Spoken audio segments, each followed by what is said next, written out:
Hey, welcome to another session of Tabletop Workshop. Yay! Hold on, I'm seeing my voice is a bit lower today. Need to adjust that. Uh, how is everyone doing? Alright, hopefully this will fix it a bit. I am super excited for today's session because today we are doing a deep dive into one of my favorite RPGs, tabletop RPGs out there, which is Blades in the Dark. I have played a short campaign of Blades in the Dark on stream. That was back in 2022.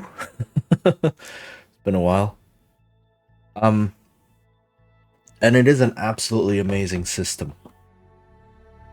Very, very robust. It gives you everything you need, and it provides you. Not only does it provide you a full-on sandbox, an entire city as a sandbox to play in, but it gives you all of the tools and systems you need to run that sandbox and prepare that sandbox. And I use the term prepare lightly because I spent maybe 5 to 10 minutes preparing every session. If any of my old players are watching this, hello, and maybe that explains a couple things. But you can totally do that because the sandbox essentially runs itself and the adventures run themselves because of the systems present in the game. And that is extremely commendable and something I find to be such a relief as someone who runs a lot of games as a forever GM, basically.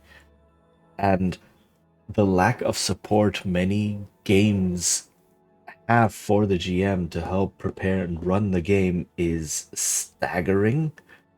Um, cough, Dungeons Dragons, cough. Like this game shows you not only how to really get the players involved in making the game their own and in getting invested in the game, it also shows you how strong support systems for the GM can make preparing and running the game an absolute breeze. Like I said, I spent 5 to 10 minutes preparing for a session. And most of that was just recalling, okay, what actually happened last session. And then the game just kind of all of the minutia, all of the tiny things that that as a GM you should hand off to a system, that is being done here in the system, and that is brilliant.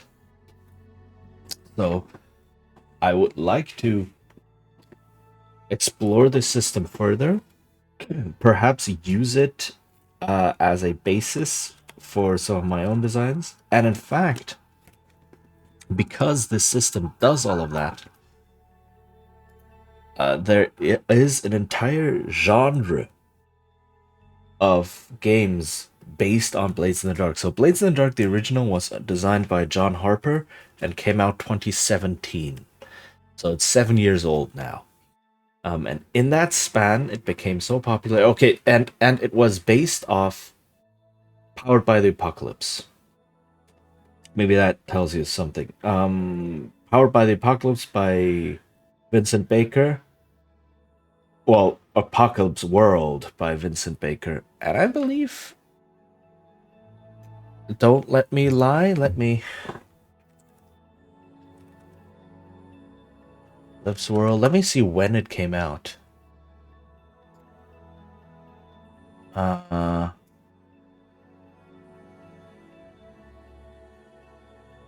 da, da, da, da, da. Does it say? Apocalypse World. Okay, so yeah, Vincent Baker and Maggie Baker. 2010. Wow, that's old. So yeah, 2010, powered by the Apocalypse. Well, Apocalypse World came out, and then that system and that design philosophy became powered by the Apocalypse, in which there are many games, including things like Dungeon World, Monster of the Week, Monster Hearts, Masks, Thirsty Sword Lesbians, dozens upon dozens, Iron Sworn, Last for the Awful Sea, I see around a lot, Bluebeard's Bride, and so you could just spend hours just listing them, and um, and the popularity of that system, and the design philosophy and gameplay philosophy behind that, more than anything, inspired Blades in the Dark. John Harper has said this, uh, that yes, he was inspired in large part by Powered by the Apocalypse, and it is a different system, but you can definitely see the design influence in there. And then Blades in the Dark became so popular that it spawned its own followers, Forged in the Dark games, right? So the basic system and again the philosophy behind the games is called Forged in the Dark, and there are a bunch of games that run on that. Scum and Villainy, Band of Blades are two very famous ones. Um, but again, on itch, I think John Harper has collected, like he has a collection of games that use Forged in the Dark, um, and it's a long list. It is a very long list. There's at least like 50 games on there. Um, and I mean I get it. It's a really solid system, and it is relatively universal in that it can, or relatively generic rather. It is universal, but it's relatively generic in that it can run quite a wide variety of genres. And um but Blades in the Dark is also pretty old. 7 years old by now, and there's never been a second edition of this game. I don't know if there's ever been talks of one, if one is planned or not, or if John Harper is happy to move on to other projects. He's done a lot of brilliant games, as well. And if he's just content to let this sit and have the Forge in the Dark community create better versions or create updated versions of the system in their own games. But I want to look at the system and I want to see what it does. I want to see what all the moving parts are. I want to see how they fit together. I want to see what it makes it tick. And then to see, okay, which parts do I really, really love? Which parts do I think haven't aged too well? And if I want to design a game of my own using Forge in the Dark, what do I want in there, and what pieces do I actually have to play with, and what other pieces do I want to add to it to make it my own, and so on and so forth, right? So I wish to hack Blades in the Dark, but before I hack it, I have to understand what's in it, and that's what we're doing today. So once again, our famous Rita board. All right, and I do own a physical copy of the book. I have it right here. You can probably hear it. That's the book. Um, I'm gonna use this one because I've read it quite a bit and I know where things kind of are. But there is uh, a a reference, a system reference document (SRD) for free, available online, put up by John Harper himself, by the official Blades in the Dark right? And it's basically just bladesandthedark.com. And you will have the SRD on there, right? The SRD isn't quite the same as a book. It might be organized slightly differently because it's online, it's not print, right? That allows you to organize things differently or forces you to organize things slightly differently. And it might not have all of the examples and all the fluff and all of the options in there, but that is okay. I am not looking at fluff. I'm not looking at the world building. I'm not looking at individual character options. I'm looking at the systems, right? That's what I'm looking at. Um, and for that, the SRD is sufficient. So if you want to follow along, or if I'm making reference to something and you want to look it up, there is the SRD for free online, blazeinthedark.com/basics. That is the first page of the SRD. Um, but you can check that out as well. So, Blades in the Dark. Let's go.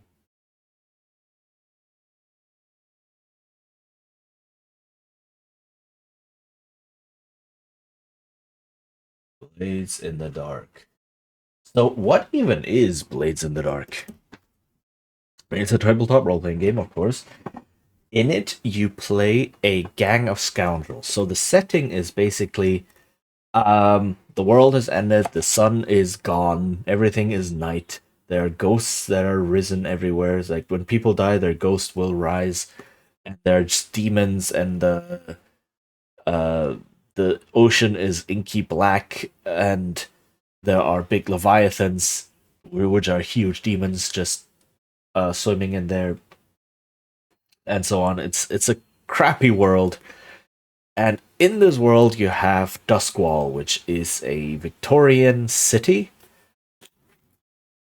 and this city is on the coast, surrounded by a big lightning barrier that keeps out all of the ghosts. So you have the city itself, and then you have the lightning barrier, and outside you have the Deadlands, which is full of abandoned parts of the city, the outskirts, further lands, and that's all crawling with ghosts. But they can't get into the city because of the lightning barrier. And to power this lightning barrier, you use Leviathan blood. You use demon blood, right?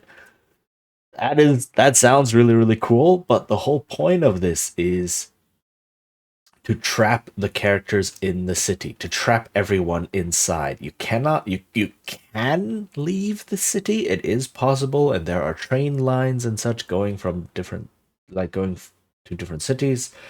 But the main idea is that leaving the city is a big deal. It's more dangerous potentially than staying in it. And uh once you leave, it's unclear if you can actually come back because you have to pass through the lightning barrier somehow. Um, and so you are trapped in the city. Why is that important? Because your PCs are a gang of scoundrels. They're a gang of criminals who pull off heists or other criminal activities, and they have to be careful if they draw too much heat, if they uh, become the target of a more powerful gang or multiple powerful gangs, they can't just leave the city to wait until things have cooled off or leave entirely and establish base in a new city. They're trapped in there. They have to live with the consequences. Right? So Victorian city, which means extreme like wealth disparity. Well, I guess today we have that as well. Um and a lot of like underworld criminal gangs running around, and your gang of thieves, your crew of not necessarily thieves but just criminals and scoundrels, is in here pulling heists to get some money and get a bit of reputation and carve out a bit of territory, but you're trapped in there with all the trouble you cause, right? And that is Blades in the Dark. So it runs very similarly to the basic idea of Powered by the Apocalypse, in which every player has their own playbook with special abilities. Um, and you have the city that is the entire sandbox with generators to just quickly generate NPCs and buildings and lots of it has all the districts in there and for the players to look at and decide what kind of score they want to run. And interestingly, it also has it has crew playbooks. So the party as a whole picks what type of crew they want to play. So you get things like assassins or bravos or cult or hawkers, shadows, smugglers, and so on. And the type of crew you pick not only decides what, like, it tells the GM what kind of adventures you want to run, right? If you play assassins, that'll be very, very different adventures than, or scores, than if you picked thieves or if you picked a cult, for example. Um, but also the crew itself acts a bit like a character and can advance very much like a player character and gets bonuses and so on and so forth. And that is very interesting, right? And there are systems for that as well. So a lot of things to look at. Um, but like I said, the game is pretty generic. All you need is a group of characters that stick together in some sort of more or less formalized company, which is a lot of games that do that. And then you can use most of the concepts in here. Right? You don't need the whole, oh, you're trapped in a city and have to live with the consequences. You don't necessarily need all of that. You can have other sorts of payoff and other sorts of consequences for adventures. Right? And many games don't have that. Um, Necessarily. Many Forge in the Dark games don't have this whole you're trapped in the city bit. Um, so yeah, that's essentially what I'm looking at. And it has a couple of really good loops in there that I'll get to. Okay, so Blades in the Dark. Um, let's start with. So the way I see this as is there are two sets of systems in here. Right, the first set of systems is the player-facing systems, which is all the stuff involving like the core resolution mechanic. Obviously, a player-facing system. The playbooks, choosing playbooks, the crew, right? Advancement systems, downtime. All of these things are player facing, um, and they help you run the game. They help you build the adventure as it's being played.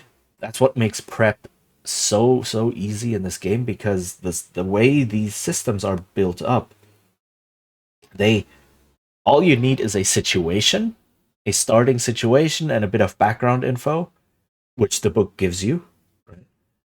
And and then as you play, the systems in the game, including the core resolution mechanic, which is really powerful, just gives you the adventure as it's being played, and that's really good. That is super useful, and that's the player facing side. And then there's a GM facing side of things, which is the sandbox, right? And those are systems for how to organize all the information of the sandbox, the city, and all the gangs and all the people in it, and all the happenings in it, and how to advance the storyline of the world around the PCs. Right? That's definitely a thing that happens because that's if you want to make your world feel alive. It doesn't have to be a sandbox world. right? If you want to make your world feel alive and get your players invested in the world, make the world react to them. That is a system in the game, but also make the world move ahead. Don't make it static, right? If whether or not the PCs get themselves involved in something in the world or not, it should advance somehow.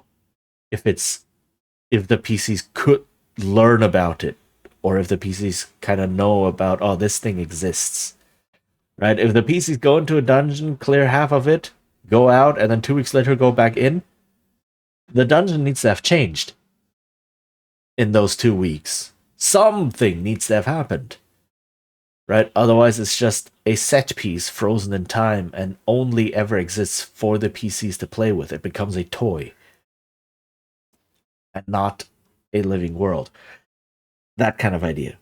But also, if the PCs hear, oh, there's a second dungeon and there's like, I don't know, something happening, whatever. There's bears in there, or a tribe of some monster, and then they just leave the dungeon sitting there for a month, and then suddenly when they go there, it's like, oh no, in the intervening month, a necromancer has moved in and has raised an army of skeletons now. It's like, oh, things have changed, right? News gets outdated, information gets outdated, the world grows, people do things, factions and gangs and other people have goals that they try to achieve.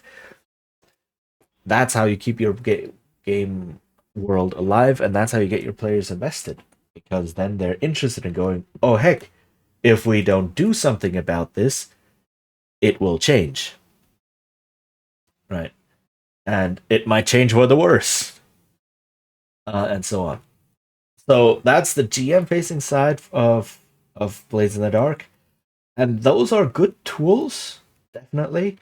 Um, but they are a separate category, and the player facing and GM facing things are not necessarily connected mechanically, right?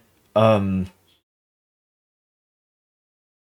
and a lot of that is prep beforehand that you do, right? John Harper gave us a whole bunch of chapters uh on the city itself, on the people in the city, on the background, etc., etc. And that's just, yeah, you can just take this and then run with it.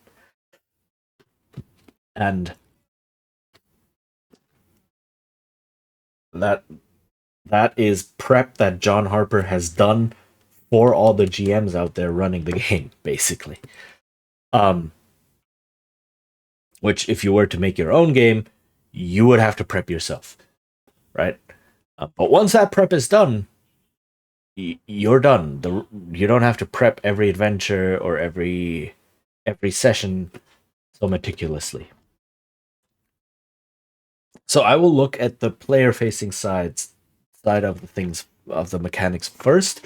Also because those are more complex. There's way more moving parts in it. There's a lot to look at in there.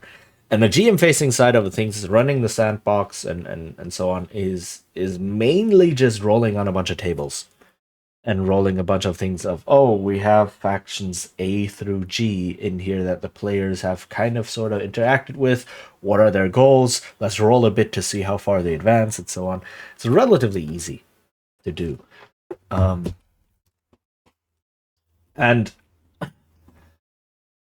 so we look at the player facing things first. Oh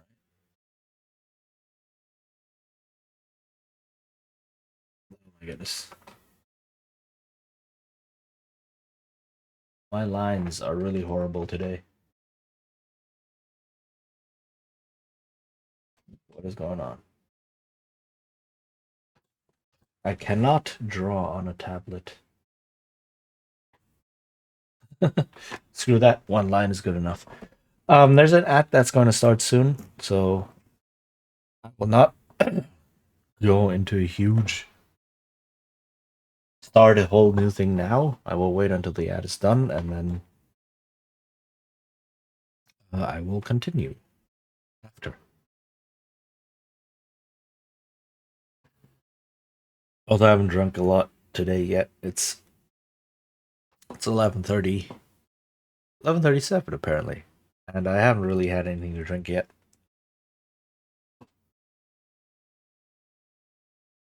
So I should remedy that. Endure.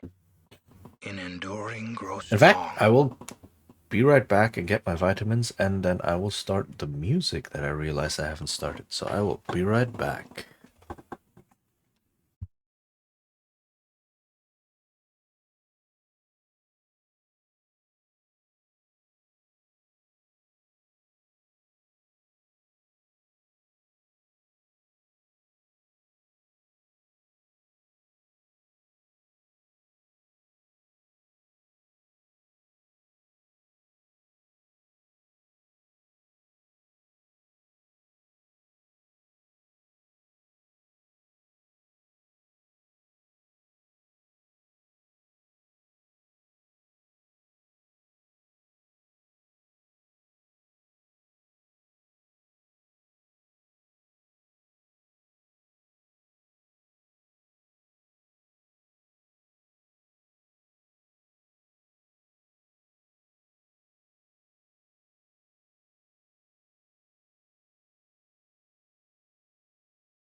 Okay, I am back.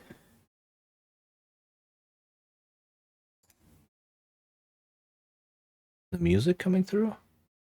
Music is not coming through. Of course the music is not coming through.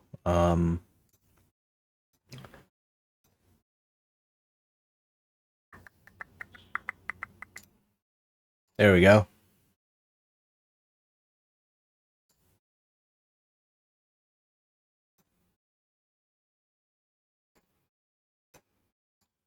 Okay, just a bit of music in the background. There. All right. So, Blades in the Dark. So, I will start with the engine that is the core resolution mechanic. Um,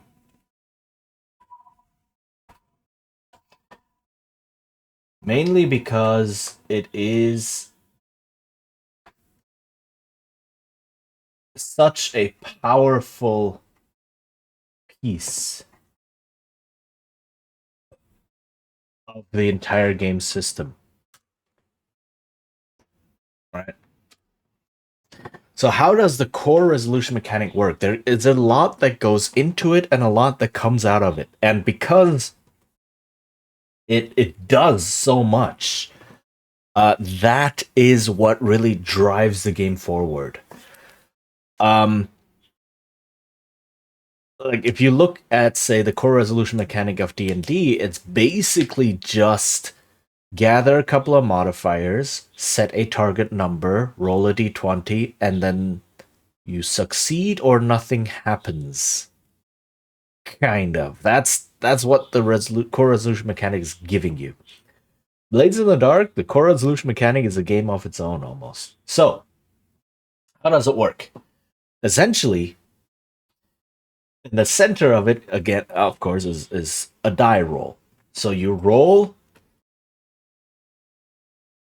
a pool of d6, right? The pool can be 1 up to however many you manage to gather. I don't know if there's a fixed hard limit on you can never roll more than this number of dice. I don't think so, but just the practical ways in how many dice you can collect is limited, right? Rolling 4 dice is already really, really, really good. I don't think I've ever seen more than 5 or 6 being rolled in the times I've played. Um, and reaching 5 or 6 dice in a single check is it requires a lot of investment. So mostly you'll be rolling something like 2, maybe 3 dice, right? Okay. So what are you looking for? You roll a pool of d6 and then you look for the single highest die that you have rolled. And the higher the better. So obviously the more dice you have, the more chances you have of rolling a high number, and so that's more is better in this case. And the system uses the same kind of idea from Powered by the Apocalypse for 3 graded success and fail results. So if you have a low number, so you fail. Rating oh hey, You must gather your party before venturing forth. Joe! Oh my goodness! Hello. Fallen Raid, Fallen Raid. Hey yo, how's it going? Hi everyone. What were you doing? You were doing Lethal Company. Ooh. Interesting. How did it go? Did you make your capitalist overlords proud? And hi Gore. Thank you. Thank you. Thank you for that 22 months. Oh my goodness. What the heck, Joe? How is that possible? That's thanks. Thank you so much. Um it's almost 2 years. Oh my goodness. But yeah, welcome everyone. Welcome. I hope things went well with the Lethal Company. Um, yeah, welcome to those who don't know me. My name is Chichen. I am a Bard VTuber, and I normally stream old games and or role playing games. And right now, I'm doing Tabletop Workshop, which is about game design, tabletop game design. And I am going deep into Blades in the Dark. In fact, in the campaign that I streamed from for Blades in the Dark, Joe was one of the players. Right. So hello. um if any of you do need to go rest or get a drink or get food or whatever, please do. Um Otherwise you're welcome to stick around as I look at one of my favorite TTRPGs, Blades in the Dark, and look at what makes it work and all the moving pieces and in there and so on. And you've basically just missed my rambling about the background of the game. I haven't actually started analyzing it yet, so you didn't really miss much. Uh, yeah, Blades in the Dark. So I really like this system.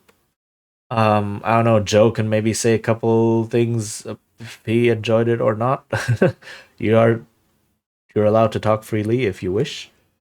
Um, and because it does a lot of the heavy lifting for you for about 2 years. Same man, same. This is crazy. It's been so long. Holy heck. But yeah, our Blades in the Dark campaign was in 2022. I think summer of 2022. So yeah, almost 2 years ago. Um, and yeah, so this game system does a lot of the heavy lifting for you, for both the players and for the GM. Like the game basically runs itself. Uh, I really liked how you can roll and do a lot of things, and you only lose 2 or 3 dice. It was a lot of fun. Okay, there we have it. Full endorsement from Joe. And yeah, like a single die roll does a lot of things. Like I said, there is a lot of things that go into a die roll, but more importantly, there are a lot of things that come out of it. right? It's not just a binary result of yay, the adventure can continue versus nothing happens, which is the state of a lot of older games. Older in the sense that even older games that like came from old games, like I'm not making sense right now. Dungeons and Dragons, for example, or Call of Cthulhu, or Shadowrun. All of these games that came about in the 70s and 80s, which just basically never re-examined their their core engine, their core resolution mechanic, and just always had the whole deal of you make a single roll, and then the results are just yay, you do whatever you wanted to do, adventure can go on, or you fail, nothing happens, sucks to be you, right? Um, and Blades in the Dark doesn't do that. Blades in the Dark, again, because it's inspired by Powered by the Apocalypse. Yeah, definitely. I am actually planning a another game with Joe as well. Music is a bit loud on my end. Um, it gives you a lot of results to to push the story forward. Right. So I was saying, it has a graded success outcome. Unless you're me, I can get beat down in an alleyway and say nothing. True, true.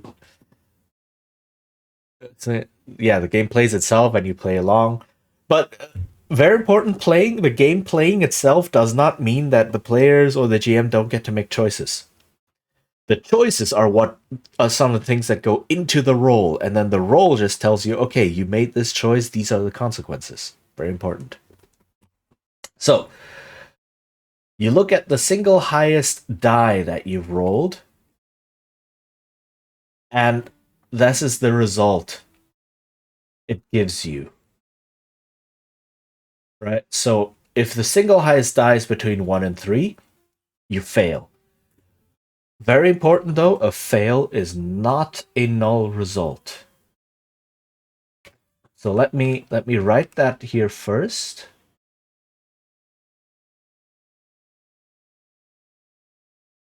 And then I will explain that in just a moment once I finish this. And then when you roll a 6, you get a full success. And then um there is also 2 6s, right? If you roll more than one die, you have a chance of getting more than 1 6. Um, that's a crit. It doesn't happen very often, right? Every now and then it might happen, and then the whole table celebrates. But really, that's just why not throw that in there, you know? Um, so on a 1 2 3, you fail. Nope, it doesn't. 4 to 5 is a partial success or success with cost. Probably a better way to do it, to label it success with a cost, and then 6 is a full success. So what does this mean? Gets a 6 to players. Whoa, exactly. Yeah, getting a 6 is relatively rare. Even on if you have 4 dice, the chance of getting a 6 is slightly lower than 52%. Right? So even with 4 dice, which is quite a few dice in this game, like getting to 4 dice is not easy. And then even then, you only have about a half 50-50 chance of getting a single 6. Um, right. Okay, what does this mean though with all that? So what I mean by null result is the null result is nothing happens. Right? And exactly. Big celebration. Um because things finally go your way. So in a lot of games, this is not explicitly stated anywhere in the rules, and this is not how you are quote unquote supposed to play the game as the rules imply it. Because typically, so a null result is just nothing happens. Literally, that's it. You roll, and usually this happens on a failure, right? This happens a lot on things like perception checks, for example, which is why perception checks, don't roll them. Just don't do them. Perception checks or knowledge checks and such. It's like, oh, I would like to listen at the door. Okay, roll this perception check, and then you fail the perception check, and the GM just goes, "You don't hear anything. Nothing happens." Right? The situation is completely unchanged from before. That's a null result because the result does nothing.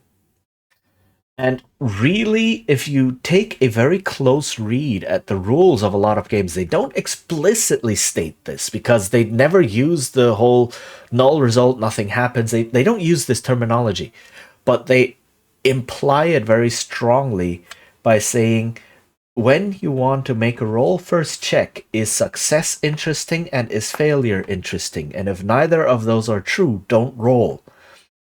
And from that, you can see if failure or success, which can sometimes happen, would result in a null result. Do not roll, because a null result is not interesting, right? None of these games, including Dungeons and Dragons, explicitly states this. But they do have the whole, oh, make sure that both success and failure are interesting before rolling. But they don't tell you what interesting is, or rather what uninteresting is, right? Whereas a game like Blades in the Dark or a game like Powered by the Apocalypse is explicitly tells you, if you roll a fail, then this and this and this will happen. It's hard coded into the rules, and things that will happen are the consequences of failure. GM I want to listen to the talking by the door. Rolls a one. Okay, you can hear something from behind the door. Sadly, it's just a sick beat because you forgot you were wearing headphones. Yeah, and then you get silly situations like that because you have to make something that is uninteresting interesting again, and then you get situations like that. Exactly, right? Um, which, depending on the tone of the game you're going for, uh, can kill the tone. Like if you're in a comedic game, sure, yeah, you're wearing headphones. Oh, how silly of me. But if you're in a more serious game, they're like, wait, why is my character this incompetent? Right. So we have here, and this is a table I wish to keep around for a bit. So we have how do I organize this?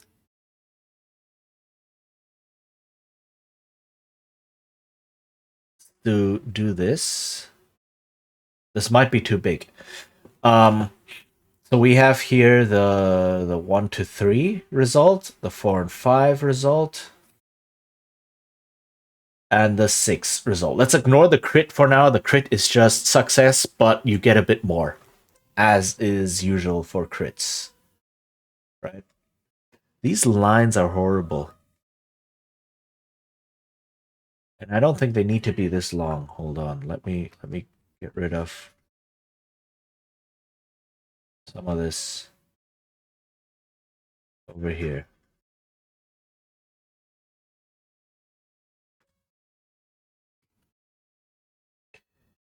Uh what do I still need? Okay, you know what? I'm super unhappy with this whole thing. I did not think things through. I was trying to combine two tables into one. Realize that won't work. So you have the 1 to 3 result. You have 4 to 5, and then you have 6, right? And then over here you have It's a much better line. That's much better. Okay. This I'm happy with. Okay, so, and then you have um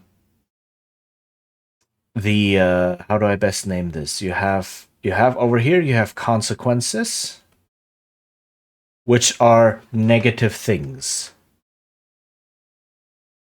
They can range from stuff like physical harm to yourself, to alerting guards, to closing off a path that you could have taken in the adventure, right?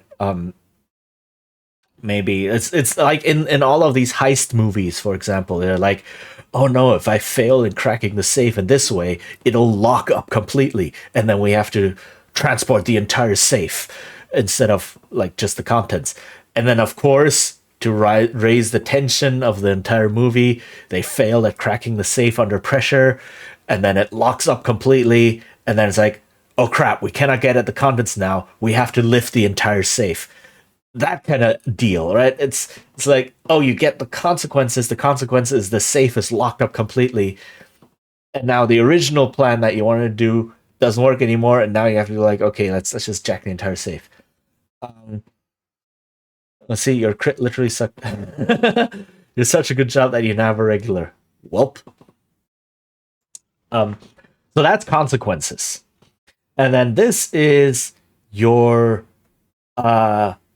intended result. Yeah, you roll a 1 and you forgot you're allergic to dust, and then you sneeze. Maybe not you're allergic to dust, but there's more dust than you realized, right? And then you sneeze, and then someone gets alerted, right? So this is a negative consequence, something that happens. And the reason these consequences are so important is because they drive the story forward. They are the antithesis of nothing happens. It's like if you pick a lock, right, and you fail at picking the lock, then the GM might just say, "Oh, you don't succeed at picking the lock. Nothing happens." Right? The state of the game is exactly as before the roll. And the thief goes there and says, "Okay, I failed at picking the lock."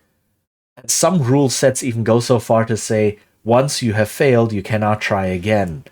It's like very arbitrary and seeing like, oh, I'm so disheartened by this failure, or maybe this lock is so far beyond me that I have no chance of ever picking this lock again. Have a great stream. Need to head out, eat dinner? Yes, have a nice dinner. Enjoy dinner, Joe. And thank you again for the raid. Very, very much appreciated. And thank you for the sub. Like, holy heck, I appreciate you. Really, really do. And then you just go there and sit there and go, okay, so the story got up to this point. 11 p.m. and no dinner, go eat. Please go take care of yourself, Joe. Or I will yell at you.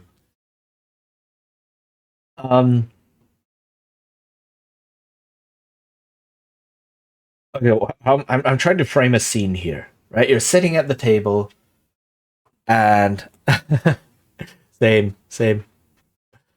So you're sitting at the table playing this game, or you're sitting in front of your computer playing this game with other people online, and then you're like, okay, we need to get through this door. That's where the rest of the adventure awaits.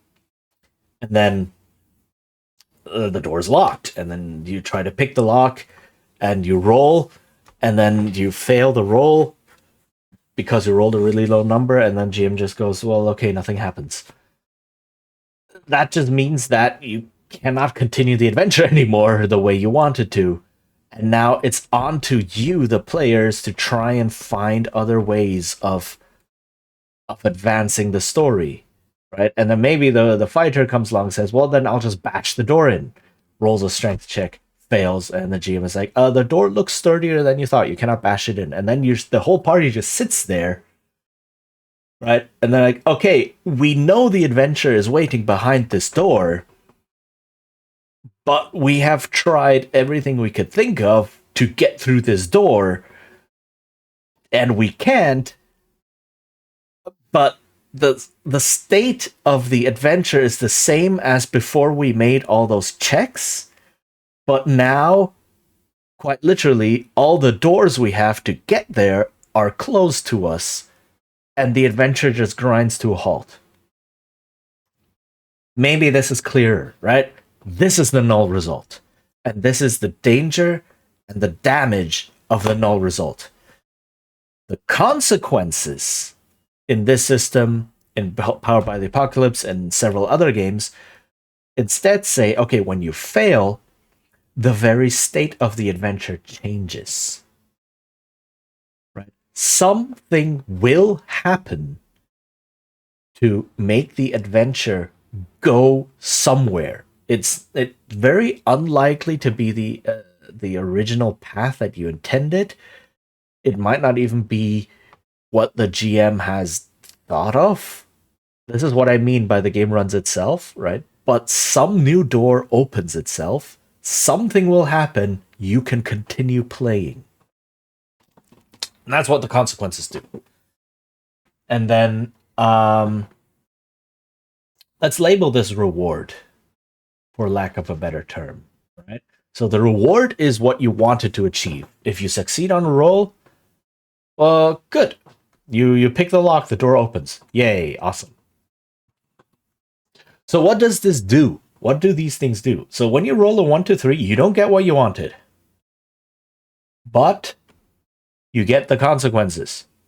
Something unexpected and bad happens and pushes the story in a new direction. There are different terms for this. You fail forward. That might be a term you have heard here and there. Or another term that is being used now is fail sideways. Because fail forward implies kind of that you still get what you wanted because you're moving forward in your plan, but fail sideways is you don't get what you wanted, but another side door is open and then you can step through that one, right? And then if you get the 6, you get the full success, you get the reward, and you don't get any negative consequences. Awesome. The 4 to 5 result is the interesting one. You get what you wanted, but you also have consequences. You also have consequences. So this is why it's the mixed success, the partial success, the success with cost, and so on. And this is very free for interpretation. Right? This is you can, because of the open way this game is set up, you can interpret what exactly are the consequences and how much of the reward do the players get or do the PCs get, and tailor the experience accordingly.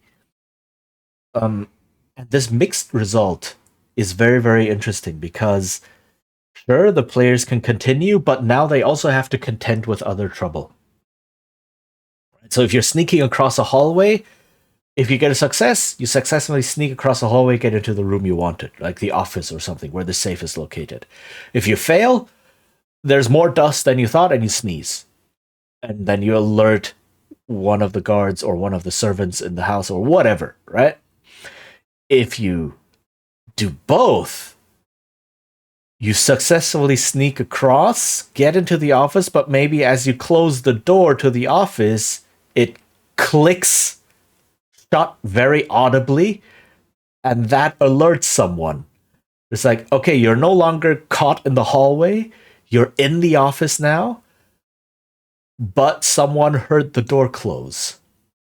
Right? And suddenly it's like, oh crap, I want to continue, but now something else has come up that I also have to deal with.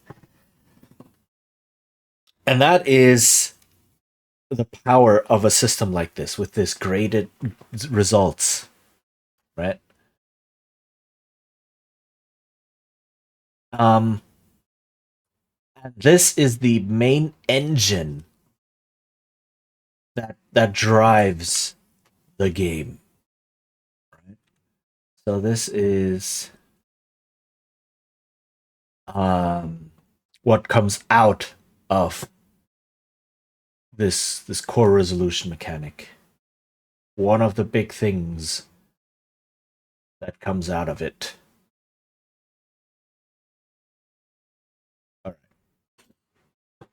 Ads are gonna play soon, so again, I will stop talking about this for now. There we go. In enduring The grow ads strong. play. Pour myself some tea.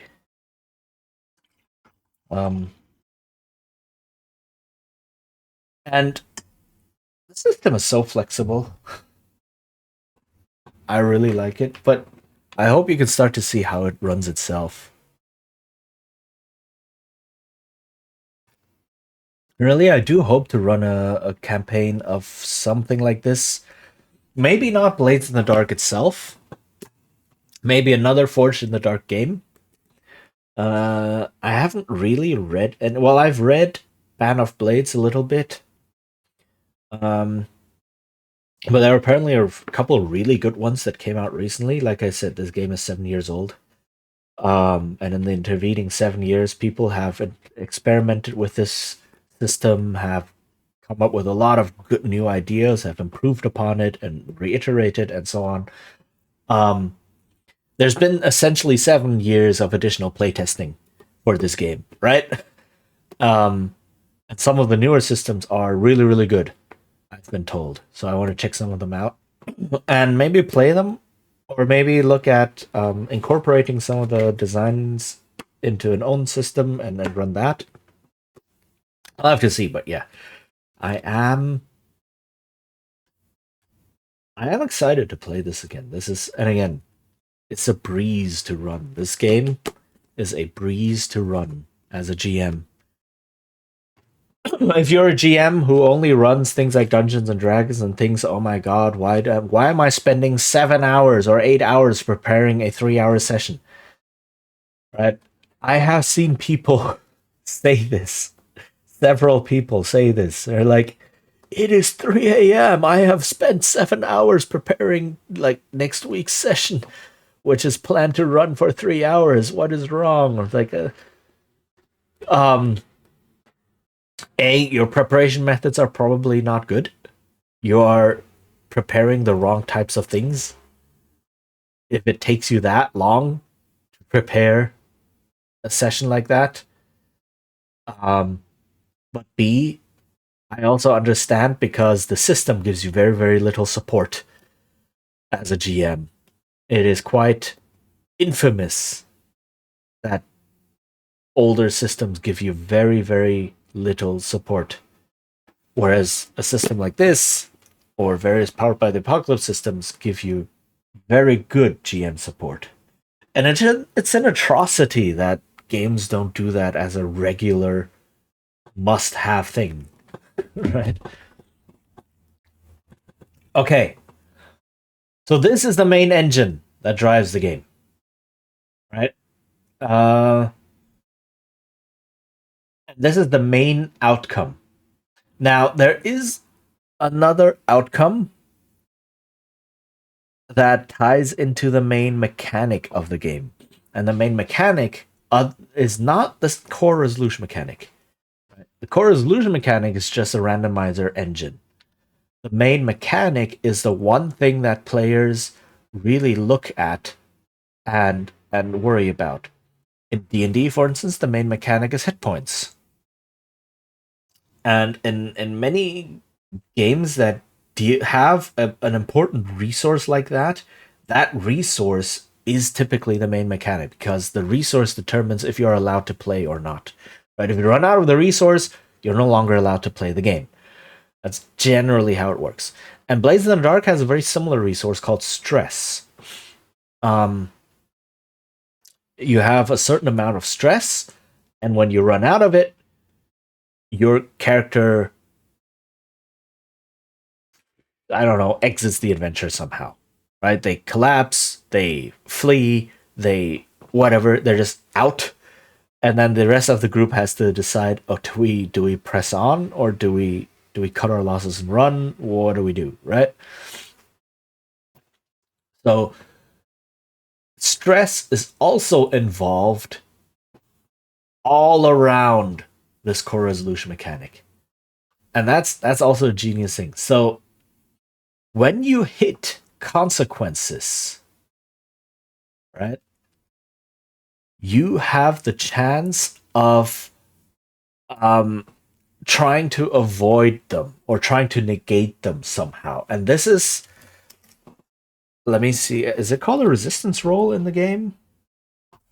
There's, yeah, resistance rolls. So you have action rolls, which are the main thing here, which whenever you're trying to perform an action, picking a lock, sneaking, persuading someone, fighting, blah, blah, blah, and so on and so forth, you do an action roll, and then this is what you get. And then when you get consequences, you can decide to do a resistance roll. Right, okay, let me just label that real quick. Action roll to make sure everyone knows what I'm talking about. Action. And then here you have the resistance roll, which functions very similarly. You also roll a bunch of dice and look at the highest number.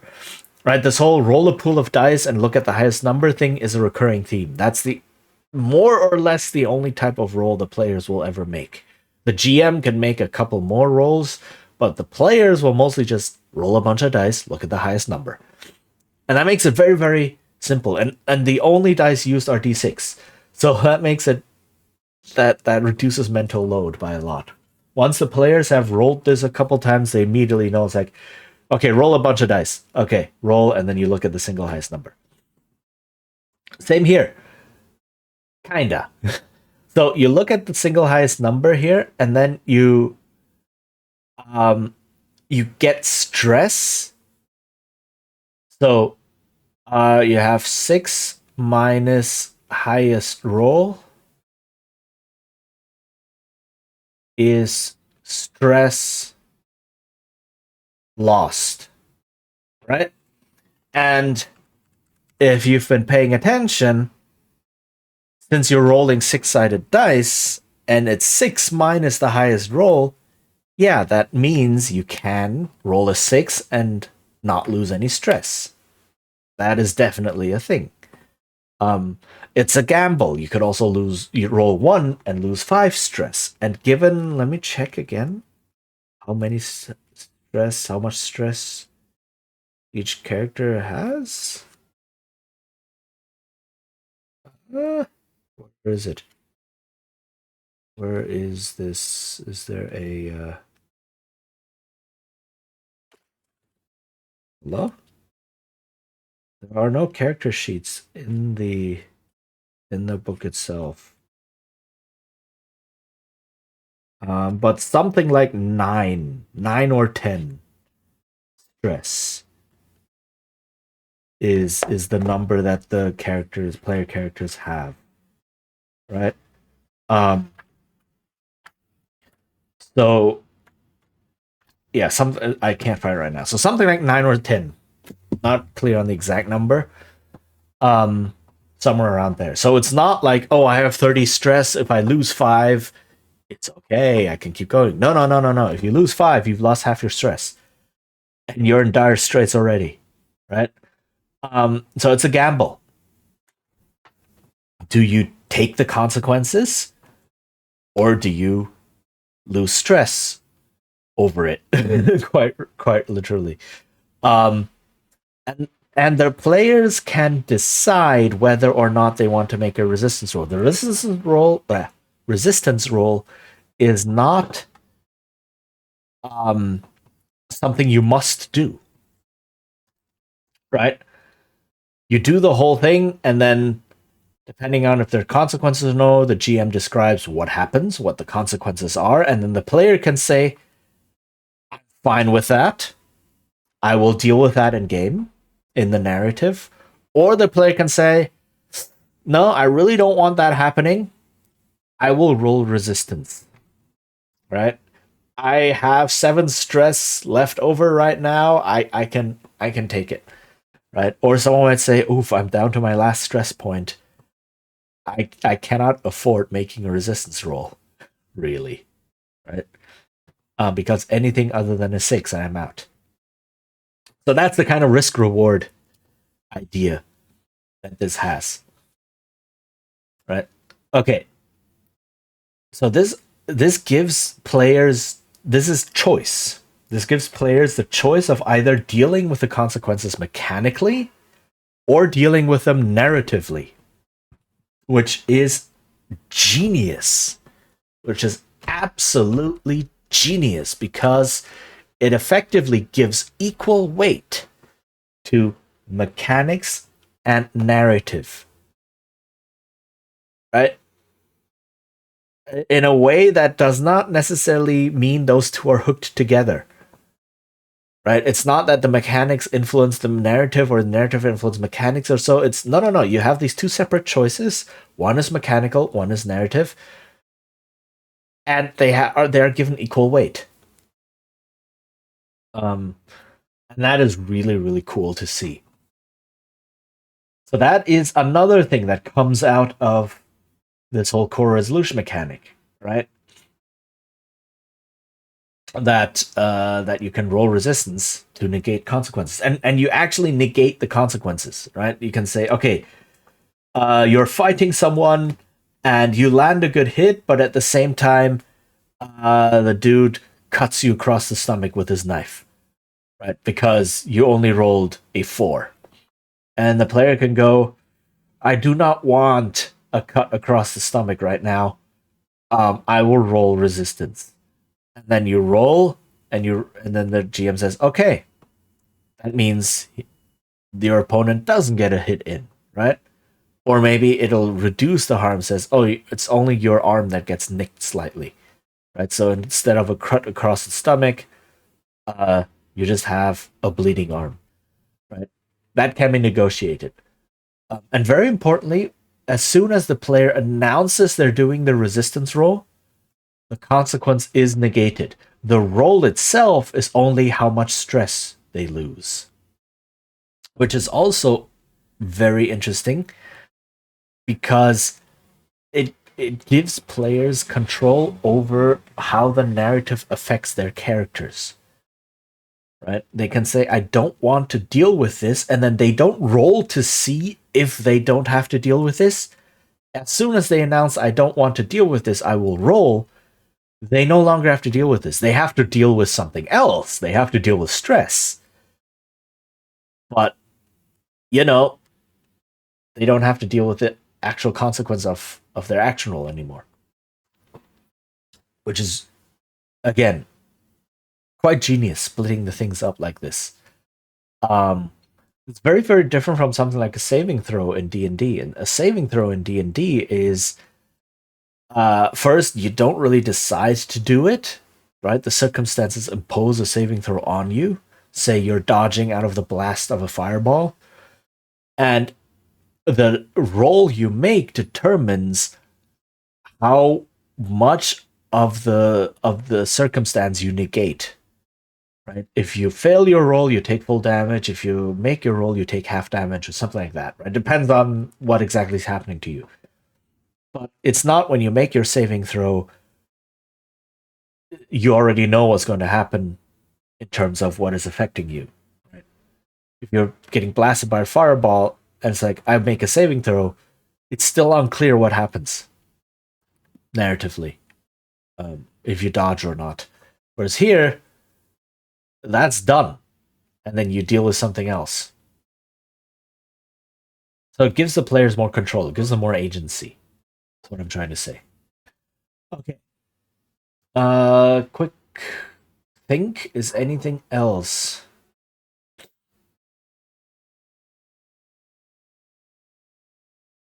Yeah, and then there's a whole bunch of things that go into the roll.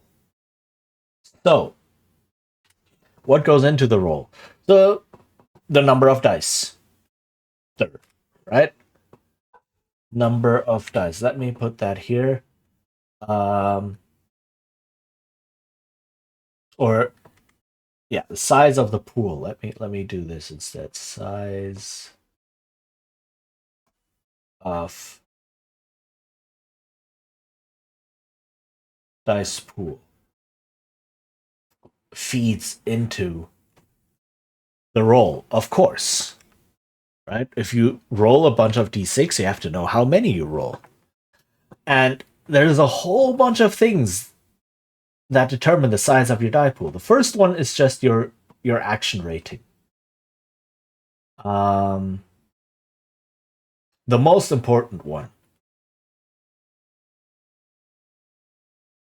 is your action rating. This is just a different term for like skill value or skill score or skill level, whatever you want to call it, right?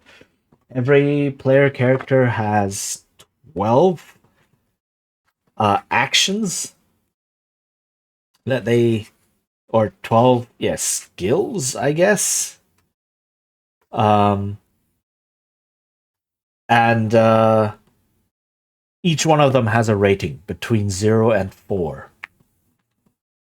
And if you pick that action, you roll how many dice is shown by the rating, right? So if I'm trying to do finesse, right? I'm trying to, I don't know, palm a small item and hide it. That's finesse. Okay, and I have 3 points in finesse. Then I roll 3 dice. If I'm trying to prowl, if I'm trying to sneak somewhere, right, and I have 1 point in prowl, then I roll 1 die. That's how it works. That's the basic idea.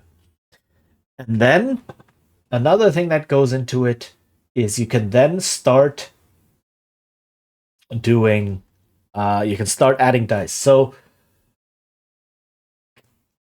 one thing you can do is, let me check the rules again, because again, this is what I'm talking about. So it has a lot of these small moving parts. And all of these small moving parts have a lot of rules around them, and it's like, wait, did I remember this right? Is there this rule here or not? It's like it has a lot of small gears, and you need to know exactly what the shape of the gear, and sometimes each gear is very complex, and you have to check again and again.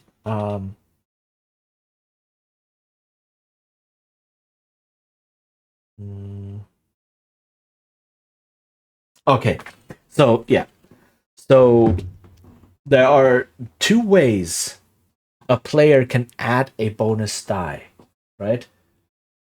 A single bonus die, and those 2 ways are either push yourself or devil's bargain. Let me write that better.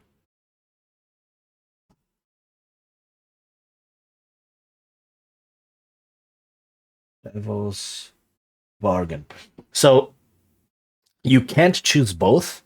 You can only choose one or the other. And so the devil's bargain is essentially you tell the GM, okay, I would like to take a devil's bargain here. And what that means is no matter the outcome of the roll, no matter what else happens, something negative is going to happen as part of simply doing this action. And it doesn't necessarily have to be tied to the action itself. It can be something tangential, something in the surroundings, something in the characters, like something else involving the character or so. And so it's not necessarily a direct consequence of the action, right? But it is something bad, and it will happen. You cannot resist it. You cannot negate it. If you take the devil's bargain, that thing will come to pass. And of course, when offering a devil's bargain, the GM will first say what the consequence is, what the bargain entails, or other players can come up with an idea, right? And that's also, the book explicitly says the GM doesn't have to be the main idea person. Other people around the table, even the player asking for a bargain themselves, can say, I would like to take a devil's bargain. How does this and this sound as a cost? right? And then the GM and the rest of the table can say, yeah, that sounds good, or no, I would suggest this or adjust it like that instead, right? It's all about negotiating. Um, but that's also a nice part, right? Everyone is encouraged to come up with these ideas together, including for consequences, right? If the GM is having trouble thinking of a cool consequence, another player can chime in and say, "Hey, wouldn't it be cool if this happened instead?" Right? So it's very collaborative. Just as an aside. Um, and then if they take the bargain, right, they get the bonus die. Like once hearing what the bargain is, the player can still say, you know what, I don't want to deal with that. I will not take the bargain. But then they don't get the bonus die. So that's kind of how it works. Pushing yourself is just you pay 2 stress and get the bonus die. It's very simple, it's very mechanical. Uh, but again, it costs stress. So now we have stress going into the roll, and we have stress coming out of the roll. So stress is potentially on both ends of a single roll. And now you can see why stress is such a crucial resource and is the core mechanic, the central mechanic around which much of the game revolves. You can say, I'm down to 7 stress. I will pay 2 to push myself, and then I get consequences. Now I'm down to 5 stress. Do I want to take a resistance roll? There is the chance that I will gain 5 stress in one resistance roll and just be out of the adventure like that. Right? Here's the genius thing again. Absolutely. I don't know. John Harper is like, holy heck, he's a visionary for this. Notice pushing yourself is a mechanical choice. The Devil's Bargain is a narrative choice. We have the exact same choice here. The exact same 2 different paths, not intertwined, but still given equal weight. We have mechanical and we have narrative to get a bonus die. And seeing as how you usually roll about 2 to 3 dice, right? Getting a single bonus die is a huge deal. Sometimes you really, really, really want that bonus die. Sometimes you're only rolling 1 die. Sometimes you're rolling no dice. So how do you do that? You roll 2 and take the lower one, right? Sometimes you go, oh my goodness, I have 0 in this rating, or I am hurt bad. The dice I roll are reduced. I am rolling 0 dice, which means 2 dice, take the lower one.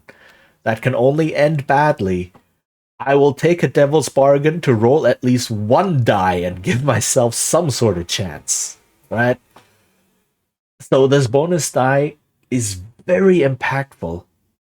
Players will think about whether or not they want the bonus die. That is going to happen very frequently. Not always. Sometimes they say, "Oh yeah, I have 4 points in this rating. This is what my character is specialized in. I do this, no problem, easy peasy." Sure, that's awesome, right? The characters are specialized in things. You want to do things you're specialized in, and show off your expertise and show off how cool you are. Awesome. But sometimes you really, really want that bonus die. And then again, you have the choice of mechanics versus narrative. And then you roll, and when you get consequences, you have the choice of mechanics versus narrative. I am so hyped. Not hyped, but like this is it's chef's kiss, right? As a designer myself and as someone who plays a lot of games and has been playing them for a quarter century, this is like, oh my goodness. Because playing RPGs is always about trying to find the synthesis between narrative and mechanics. That's the thing you're looking for, right? If you only have the mechanics and not have the narrative, you're basically playing a traditional board game. If you only have the narrative and you don't have the mechanics, you're doing improv theater. But the role playing game, the thing that makes a role playing game a role playing game is that you have the synthesis and the interlocking of narrative and mechanics. And this, giving the players a meaningful choice between going with mechanics versus going with narrative, is such a genius way to solve this. Right, this is so good. It's really really beautiful. I don't know if it's appreciable, but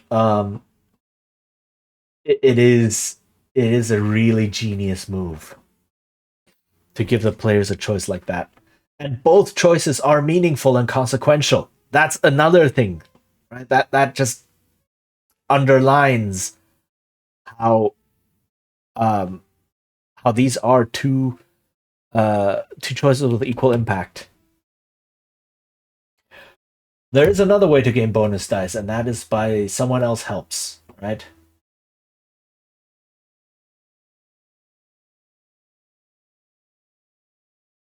And help from a friend is essentially the friend pays one stress. And here you see just by the simple fact that pushing yourself costs 2 stress and a friend helping you costs them 1 stress, cooperation is more efficient than doing everything on your own. And this drives cooperative play, right? Because essentially, with this, everybody's stress pool becomes the total of everybody's stress pool becomes a shared pool for the entire crew. And they say, all right, I'm doing this roll. I need an extra die. I can pay 2 stress, or someone else can pay 1 stress, and then we're 1 stress ahead, right? Because then maybe some consequences befall someone, and then you can say, you know what? I will try and take those consequences. I will resist because I still have enough stress left over. And it becomes stress management across the entire crew instead of just every person for themselves. And that is also a really good move. Right? If you want to drive cooperative play like this is a really good way to go about it.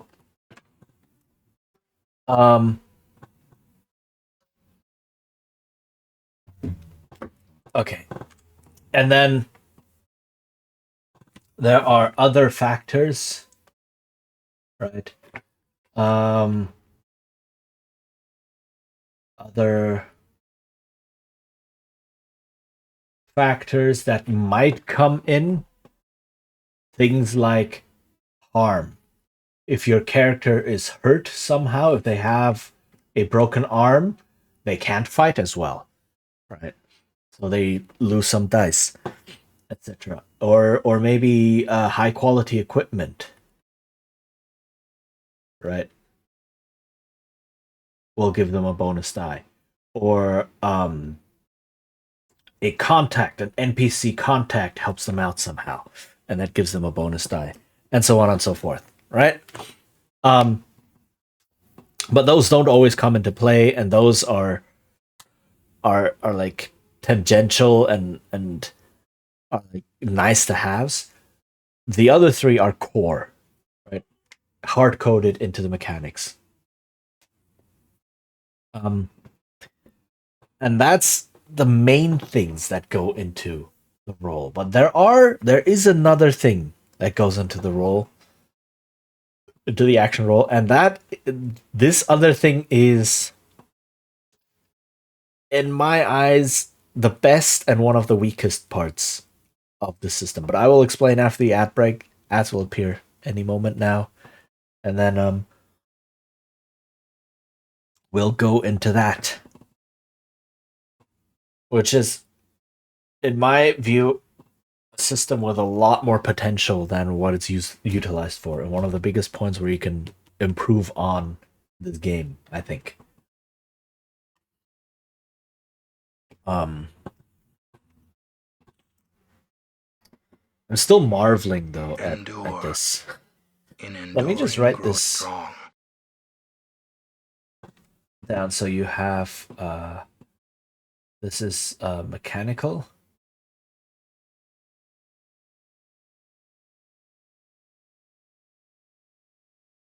This is narrative. Same here. This is narrative, and this is mechanical. Right? It's so beautiful. Like, I've played a couple of campaigns, both as a GM and as a player of this game. And I mean, I know the system pretty well because I've used it a lot, and I really like it, so I've been reading it a lot. But it was never made this clear to me, or I've never seen it this clearly that, oh, you have a choice between narrative and mechanical. That's something that only became clear now as I'm talking about this, and this is why I'm doing this. This is why I'm doing this, right? To see how exactly a system is built and what the moving parts in it are. That's why I do this. All right, welcome back, everyone. So like I was saying, there is another piece that goes into an action roll, and that is position. I don't like the way I'm writing. Position and effect. And essentially, for position,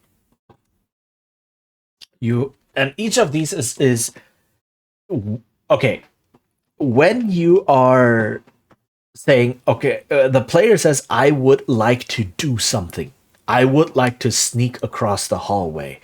I would like to convince this guard that I'm totally supposed to be here. I would like to pick this lock.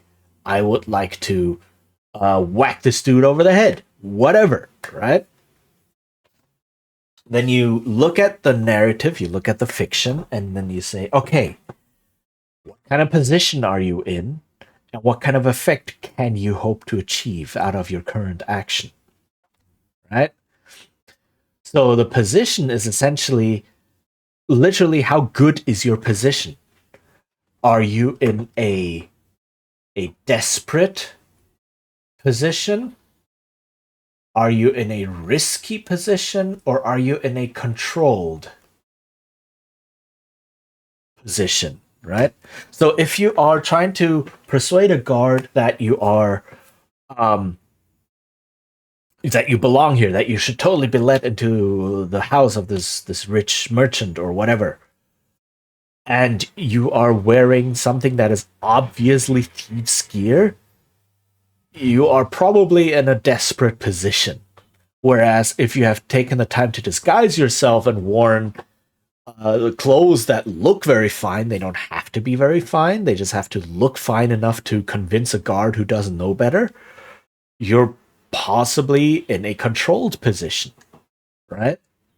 And this is purely determined by the narrative. This is not mechanical. This is determined by the narrative, right? You look at the narrative position and you say, where are you standing, right? If you are trying to fight someone, for instance, and the other person is already wounded or scared, and you are clearly a good fighter, then you're in a controlled position. You may not even have to roll if it's so good. But if you are alone, trapped in an alley against 5 other dudes, and you're trying to just break through and get out, that's a desperate position, right? You're literally doing something really desperate. Most roles are going to be risky. They're just going to be risky, which is standard. Yeah, there's risk involved, but it's not skewed in either way. The effect is a similar consideration. So, effect, you can either have a limited effect, you can have a standard effect, or you can have, what do they call this? Full effect? Effect. Great effect. You can have a great effect. And this is similar in looking, okay, what are you likely to achieve? Right? Um, what can you get out of this? If you are trying to convince a guard to let you into the house, um, regardless of where you're positioned, the effect might just be standard. If you make it, yeah, you're in the house. Done. Okay, awesome. But you didn't get anything more out of it. You didn't get anything less out of it. If you are sneaking across a courtyard and the courtyard is really, really big and there's some guards patrolling it, you might say, okay, with a single check, you might only be able to make it halfway across before you have to hide again from all the patrols, right? Then that's a limited effect. If you are trying to intimidate a little kid or something, I don't know. Not a little kid, but like a greenhorn, a newbie guard or so, um, who hasn't seen much action first day on the job, and you're this grizzled looking dude. You might achieve great effect, and the guard might piss their pants and just do whatever you want them to, right? That's great effect. Um, and so on. And that is also narrative, right? That's the result of the role, the narrative. And this is going to look very ugly. The effect influences the reward, and the position influences the consequences. So, really, what you're doing when you are setting position and effect, you are saying how good is the reward you can get and how bad are the consequences. Right? So, to take the guard example again, if you're trying to convince a guard to let you into a house and you're wearing obviously thieves' garb and have, like, I don't know, a grappling hook flung around your shoulders and such, and you're talking to the guard, and you're in a desperate position, the consequences might be, if you get consequences, the guard might call for help and have you arrested because you're obviously a thief trying to get in, right? So that's a desperate position. That means the consequences will be really bad. Whereas if you are in a controlled position because you're wearing fine garb, you're wearing what looks like expensive clothing, and your demeanor is someone who could be a guest to a rich merchant, and you get some consequences. The consequences might just be that the guard wants your name and remembers your face. And that's it. The consequences might not ever come into play, really. But, you know, it's still something that's happening. And as a player, you might go, you know what? Sure. I'll just give him a fake name. And he can remember my face, whatever. I'm wearing a fake beard, you know, and then I'll get into the house. But that's because you were in a controlled position. The consequences are minor. Right. Similar for effect, right? So the effect is like how much are you getting out of a roll?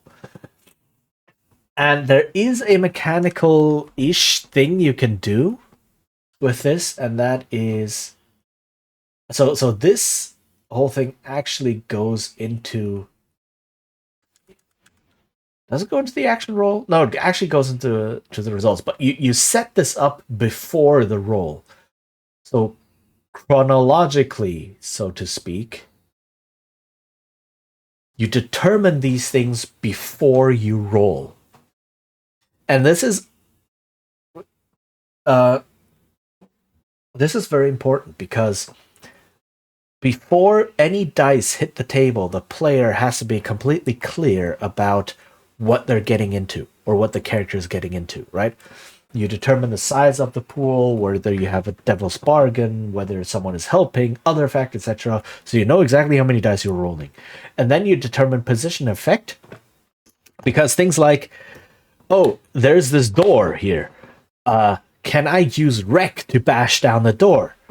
And then you say, yeah, sure. But that's a really desperate action. And then the player goes, I do not like desperate action. Can I pick the lock instead? And it's like, yeah, sure. You can pick the lock. That would just be risky action, right?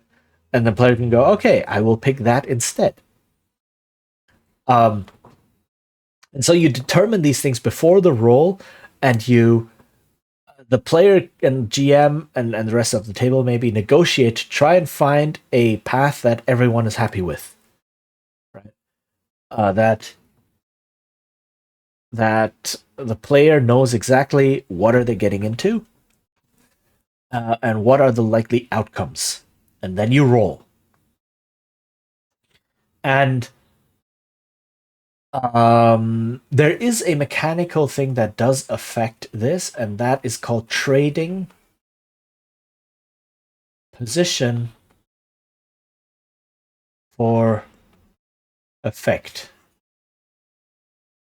Now I need to check again if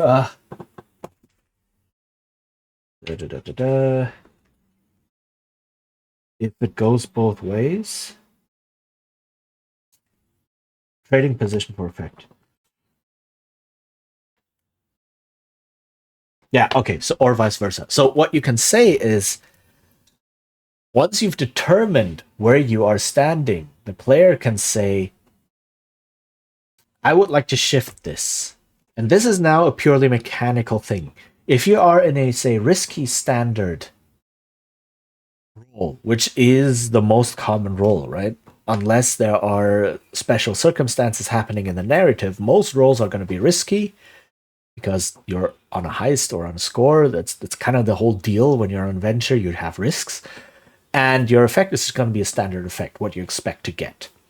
And then the player can instead say, let's take the, or you can have something else. Let's take the book example is in the book, sneaking across the courtyard. You can say, all right, the player might want to sneak across the courtyard, but the courtyard's really, really big. And with a single roll, they only get about halfway across. That's limited effect, right? It's a risky position, but only limited effect. And then the player might go, I don't like that. I want to be able to get across the entire courtyard in one action.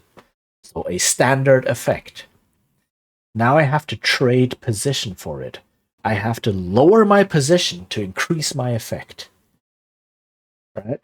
So instead of sneaking across, I just step out, behave like one of the guards, and just stroll across. Right? This way I can make it across in one go, but this has become desperate now because the guards are definitely seeing me. They know I'm there. Someone might recognize that my uniform isn't quite in order or whatever. So it becomes a desperate roll, but I get standard effect, which means I make it across the entire courtyard. You can also trade the other way around. You can say, oh, I'm in a desperate situation, right? I'm fighting 5 people trying to break out of the alley. It's standard effect because they might not expect this. I can get out of there, but it's a desperate situation. And I can say, all right, I don't want that. I don't like the desperate situation I'm in. I'm going to trade. I'm going to go for limited effect, but a risky roll. I'm going to lower the effect and increase my position. Right? So maybe I do something to distract them so that I can break through. Maybe I like point and shout behind them, it's like blue coats, like which is the police, like blue coats, and they all turn around, and while their backs are turned, I break through them. So they don't expect it. It's a risky move. But the effect is limited because now they're all facing me and they definitely see me running and they don't have to like be like, oh, what's going on? Turn around and start chasing me. So maybe you want that instead. Depends, right? And that's up to the player. The player can decide once the position effect are set, the player can decide to shift them around. Right. And this is also you're using the narrative to have a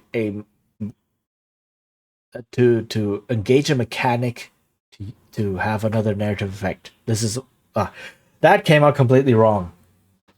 Never mind. I was trying to make another point of how narrative and mechanics are interlinked. Never mind that. That is too beside the point. Okay, but you can totally do that. So this is another thing that's explicitly stated in the book. Now, I feel like this is a really cool bit of the game system. And really, the position and effect are what make the narrative work. But I also feel like this is a bit underutilized. Right? This feels a bit like an orphan system in that it's just kind of sitting there and doesn't really see use. You can see it as a feature, and I think John Harper sees this as a feature. And like, oh yeah, it's so loose, players who don't want to engage with it don't have to engage with it. And I understand that. That's sure, every table is different. But I also feel like it could be possible to find to like this system feels like it has potential to do more. I don't know yet. I've never really thought about it. But if I wanted to really get my teeth into some of the systems and see if I can get more out of them, this system feels like there could be something. Right? So let me just put this here. Potential to get more. Oh my goodness, that was horrible.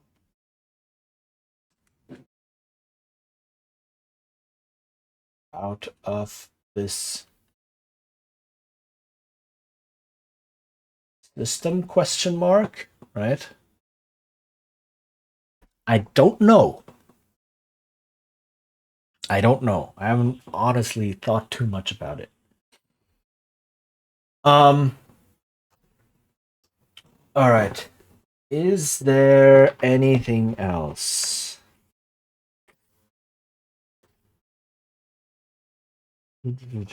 Consequences and harm. Yeah, this is just a lot of the book is just telling you, giving you ideas and tips on how to set position and effect, on how to, like, what a devil's bargain could be, what consequences could be, right, to help you shape the narrative. Um, there's a couple of side things. Um,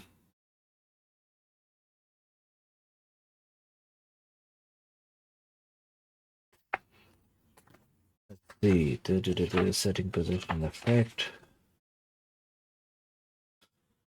Yeah, there is a second type of roll that comes in. That's a fortune roll, and a fortune roll is just you roll again a pool of d6, typically only one, and then you get an extra die for everything that might help you, and you get you lose a die for everything that might hinder you, and then you look at the highest die again, and in the same split 1 to 3, 4, 5, and 6. But this time it's just, oh, I don't know what might happen here.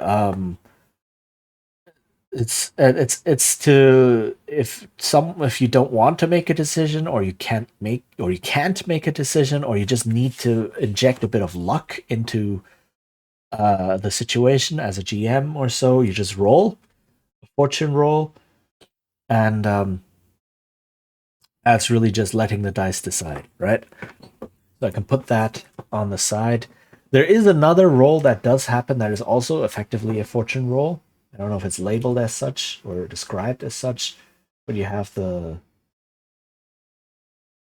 fortune roll.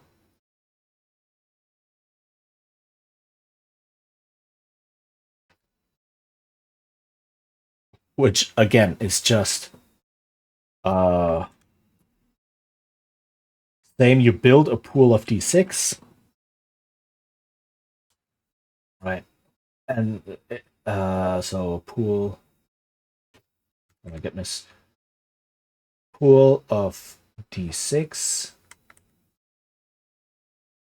and then you basically have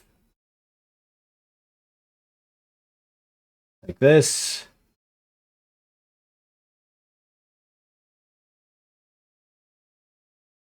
And then this is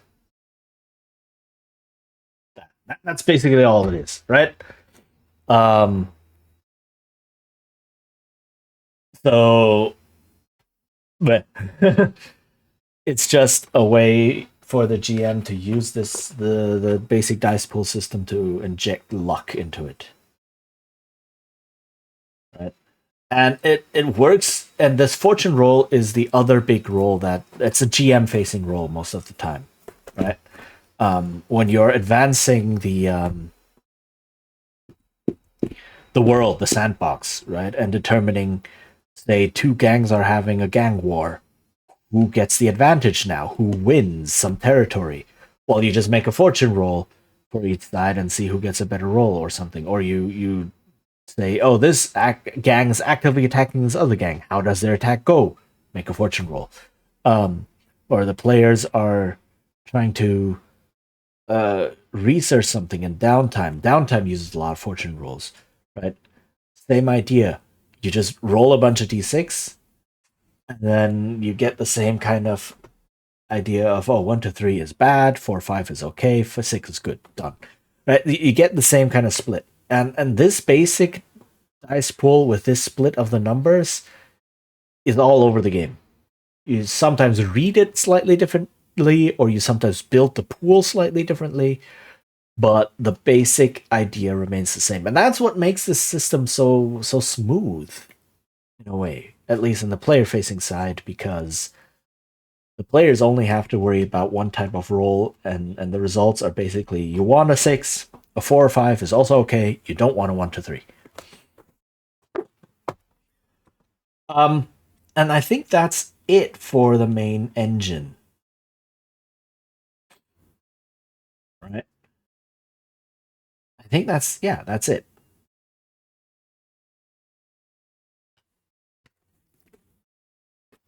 There is one other piece um, that is used quite a bit, and that is the clocks. And clocks were not invented in this game. I think clocks were invented in Apocalypse World, maybe, or they became famous through Apocalypse World because Apocalypse World uses them, but Blades in the Dark really perfected them. In the popular sense, like a lot of people use clocks as they are used in Blades in the Dark. And how this works is you have something that you either split into, say, quarters, or say sixths, or even eighths, right? That was a horrible clock. And theoretically, you can split a clock however you want, right? It just says these tend to be good ones for general split. And what you do is these are basically any sort of counters. They can be timers, they can be progress, they can be danger, right? So you can say, all right, I am trying to research a spell. And this spell is kind of complex to research, so it's a 6-segment clock. And then I roll, and depending on the result, I might fill in 1, to 3 segments on this roll. Okay, so that's how far I got. I got halfway. And then I can say, okay, with this one action, with this one roll, I got halfway. And then I can do another roll later on, or I can pay some money and do a roll right away and something and say, okay, I want to try again. But you basically, this is a timer or a progress thing. Or you can say, oh, the building's on fire and the fire is spreading, right? And and you get 4 scenes now. And once this is full, that's it. The whole building is on fire, smoke is everywhere, you can no longer get out. Basically. Or you have to get out now or else you'll burn. Right? So you get a 4 segment clock. And then you fill in the first segment and go, all right, what do you do? It's like, okay, we quickly grab everything from the safe and run out the hallway and so on. It's like, okay. So it takes a bit of time to grab everything in the safe that you just cracked open. And then you try to evade some of the falling, burning boards and get out of the hallway. Well, in the second segment, what do you do? Right? And that builds tension. Or you can have things like, oh, the alertness level of the guards in a compound is also a clock. And for every time the players mess up a roll, as a consequence, you can say, okay, I will now fill in segments of the clock. If you were controlled, I filled in 1 segment. If you were risky, I fill in 2. If you were desperate, I fill in 3. And then the players can very much see, we can only make this much noise or cause this much disruption before the guards start being aware that someone else is here. Right? And that's a very visceral reminder of like, oh, the game is progressing, things are happening, right? And clocks are used all over the game, and the rulebook also says, yeah, use them liberally anytime, like even a big boss fight, if you want to have something like that in there, could be done with a clock, right? The clock could then be something like the enemy's HP. Right? It's not really HP because you can describe it differently narratively, but it can function like that. Like, if you need this in the game, use a clock. If you need a timer in a game, use a clock. If you need something else, use a clock. Right? And these are such a good universal tool that you can use them in any game you play.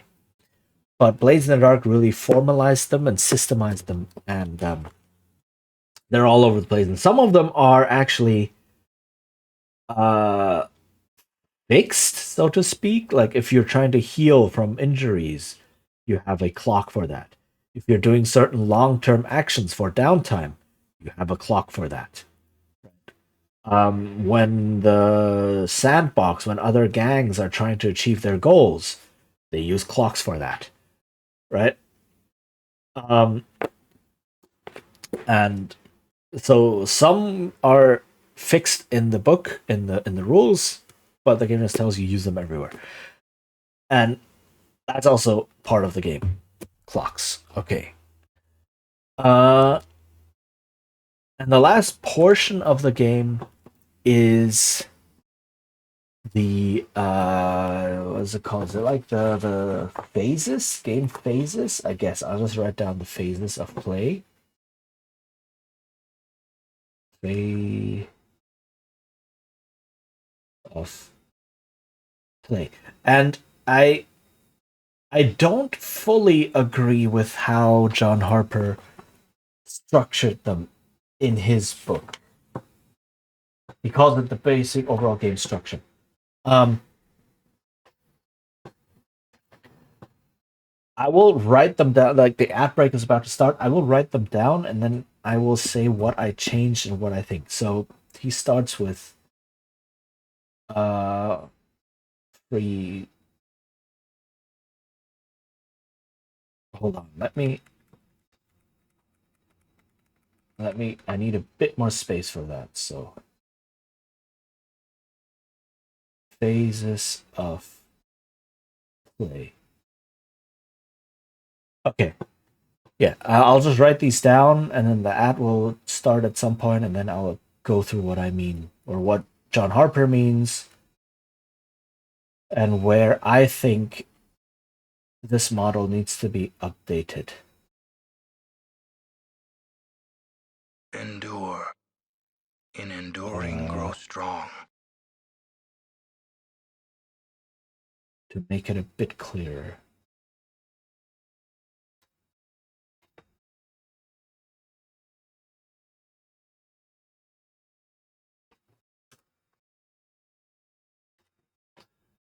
Uh,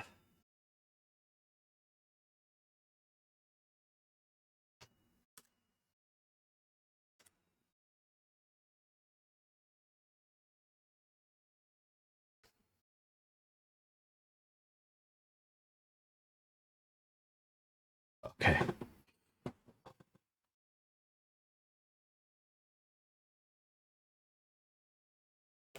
Let me just check the book real quick to make sure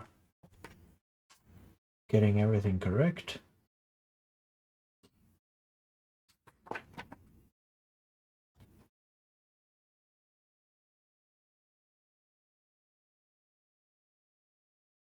Where is downtime? Downtime.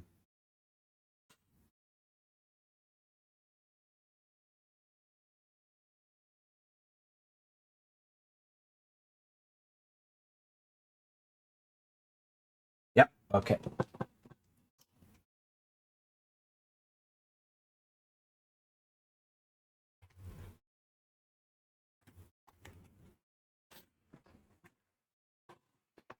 Okay. Welcome back, everyone. Um, so John Harper constructed this phases of play, the game structure, and he starts with free play, right? So free play is just the characters doing thing, free role playing, whatever. That just kind of happens at the table, and planning a score, right?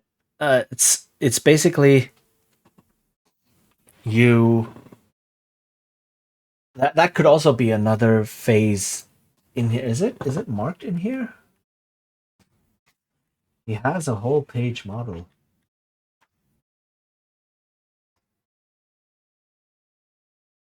Okay, so he marks this is where you plan the score, right? Or you don't plan the score. That's very important. You don't actually spend a lot of time planning exactly what you're going to do. But you play through character scenes, you play through, you gather information, and so on. You choose what you want to do. You choose your target. You choose your basic engagement, which would be its own phase now that I think about it. So you could also have uh the choose. Hello? Is this not happening? There. Choose the score. Right. In here. So you say, oh, tonight we want to go rob that rich merchant's house. And we are going to get in there by pretending to be guests. Somehow. Right? Okay. So that's what you're getting into. And that's all the planning that's necessary. Really. You can gather some information, you can try and use your contacts, you can try and get some equipment and so on. Um ish. Which so this whole section up here, the downtime free play choose score is a bit could use some improvement, I think, because of my playing experience as well. And this has happened with multiple groups. Um and then you get the engagement role. Now the engagement role is a mechanic. It's purely a mechanical thing. Let me mark it like this. Very ugly. Um The engagement roll is basically a fortune roll. You say, okay, we are trying to enter through the front door disguised as guests. All right. And then you make the engagement roll, which is a fortune roll saying your first position. And then you're right in the action. You're right there, standing at the front door, talking to the door guard, saying, we're guests, we want to get in. And how the engagement roll turns out is it determines the position you're in when you are starting out the score and how far maybe you've gotten into it. Right? If you roll really well, maybe you're already in the house, right? You've already managed to convince the guard and you're in the house. If you roll really badly, maybe the guard is not talking to you anymore. You've already messed up and he's threatened to call the police, essentially. Right? Maybe. I don't know. You have to find another way in or so. That might be going too far. Like, it's not supposed to negate anything. But maybe the guard is already suspicious. The guard has already threatened to call the police. He's suspicious. Right? And if you roll a 4 or 5, you're just standing there talking to the guard. It's like, hello, good sir. We're guests. So, right? And then you play through the score, which is the main adventure. And then in the model in the book, it goes from score to downtime. I don't quite agree that that's what happens necessarily, because the two sections, downtime is split into basically 2 halves. It's split into several steps, but the first 3 steps are payoff, heat, entanglements, which means payoff is what did you get from the score? Like, what did you steal? What did you achieve?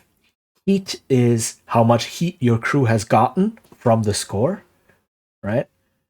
And then entanglements is kind of what is happening to your crew because they live in this city,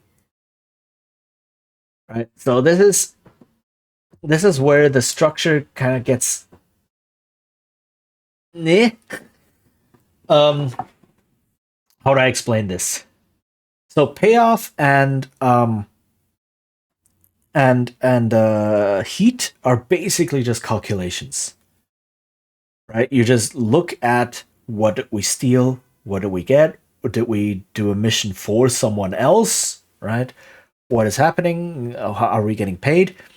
And then you basically say, yeah, you get this and that much money, or you get this favor, or you get this item, whatever, done, payoff done. Heat is just, okay, whom did we target? How did the run go? Did we kill anyone during the run, right? Did we make a lot of noise during the run? Is this public in a way? And then you just calculate how much heat you get. Boom, done. The crew now has this much heat. So they're just pure calculations. So payoff and heat. And then you get into downtime, which is where you're not actively on a score and the play kind of widens out, and downtime is maybe like a week or 2, right? It's not very fixed. And then you get things like, oh, things happen to your crew because you are a criminal gang in the city. Maybe one of your informants flips. Maybe one of your supplies dries up. Maybe one of you gets bullied by the police. Surprise. Right? And such. And this is determined by another roll, and depending on how much heat your crew has and such, right? If there's more heat, then the things that happen to you are tend to be worse.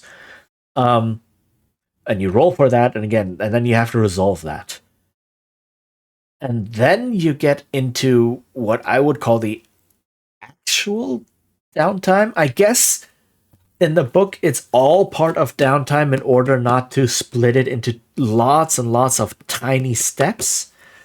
But if the engagement roll is its own separate step, why are payoff and heat, which are effectively also just calculations and die rolls, not also their own separate step? Right? That, like, the fact that you single out the engagement roll and not single out this is a little bit weird for me, because the engagement roll signals, okay, the score has now begun. We are now in this phase of play. Right? This is we're out of the free play, we're out of planning, we're out of all the character scenes. Engagement roll, dice hit the table, we're now in the score. Action. Right? And then as soon as you get to payoff and heat, you say, all right, we've been paid, we're getting heat, score is definitely over. We are now entering a different phase of play. So why not have this also separated out? I don't know. Maybe this model is too old. Maybe he didn't think too much. Maybe he had his reasons of, oh, I don't want to have too many small steps in there. Sure. But it even says in downtime, these steps have to be done in order. Payoff needs to come first, then heat, then entanglements, and then the downtime actions. So there is a very rigid structure. Why not say payoff heat means the score is definitely 100% over, just like the engagement roll says the score is 100% definitely starting. Right? It's a nice symmetry, and it's a nice border between this whole thing. But I don't know. And then you get into downtime, which is entanglements, and downtime has a lot of mechanical stuff in there, right? Downtime actions tend to be pretty mechanical, and this is another bit where I think you can improve stuff. So downtime actions tend to be very mechanical, very much just I wish to heal. Okay, make a healing roll. I wish to lower my stress. Okay, make a roll for that. Make a recovery roll. I wish to research the spell. Okay, make a research roll. And that's it. You're just filling some clocks here and there, and pushing some numbers around. Again, you can do that for the game, but I feel, again, there is a lot of potential for a lot of awesome roleplay in downtime. Tends to, oh my goodness, tends to be very mechanical. No one can read that, not even me. Potential to tie RP into this question mark, right? That does not look like any sort of arrow. Okay, so downtime and the entanglements and such are basically, okay, roll on this table, see what happens. Oh, this is the type that happens. You can either do this or do that to resolve it. Done. And the book gives you all of these things, and I feel like you can play them out. You can play out all of these scenes. And that can make for very interesting roleplay and open up the story and give a lot more opportunities, I feel. Right? For really growing the world, for growing the characters, for growing the crew and seeing how they engage with people and so on, bringing new actors into the play space, etc. And that's why it feels like this whole thing, I don't know, like free play feels like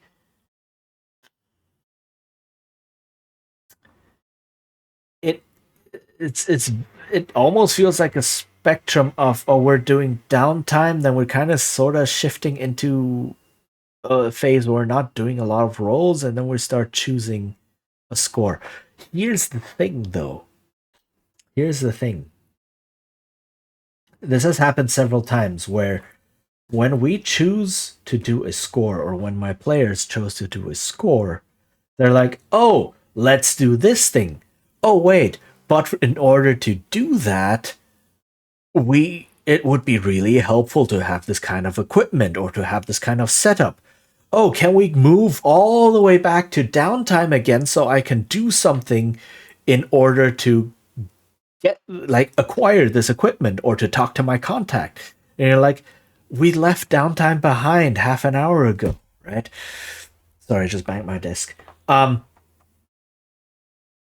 and and that's where I think uh,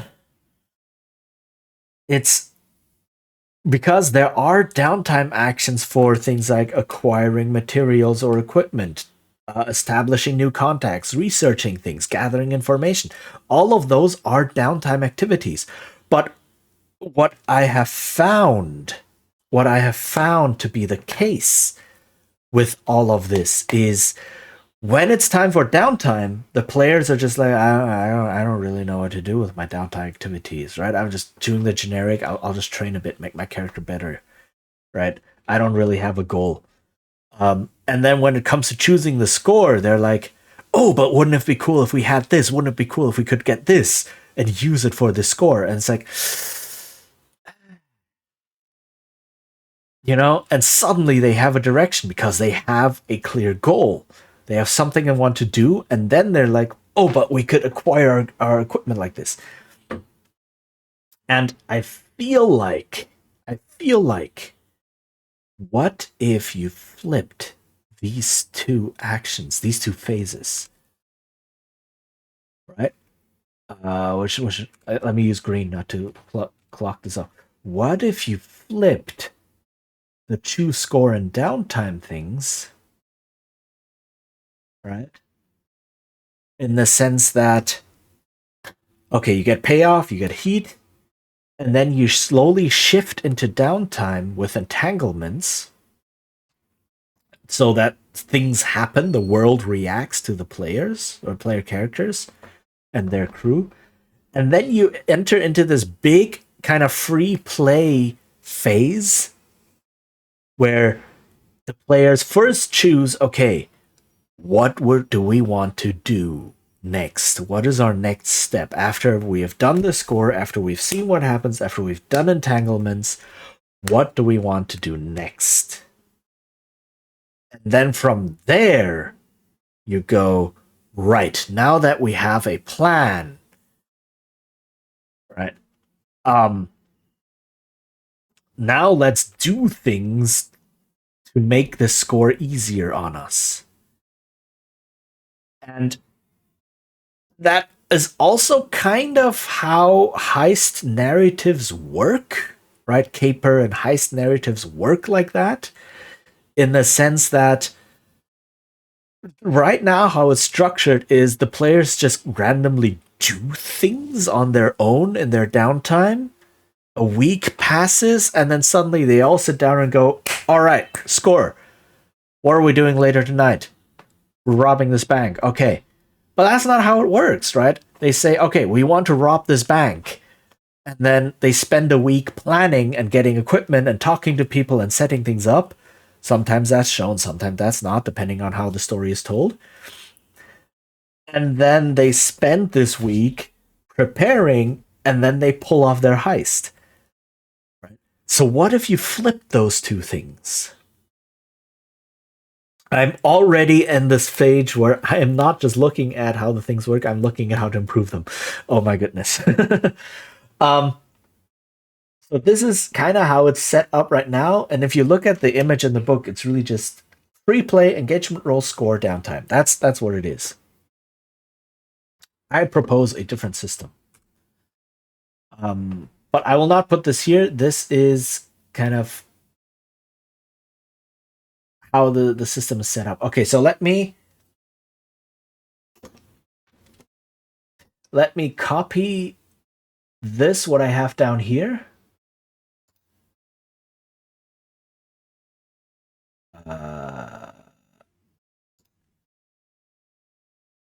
oh my goodness, what's the best way? What's the best way to do this? Get rid of this for now. Uh, Select this thing.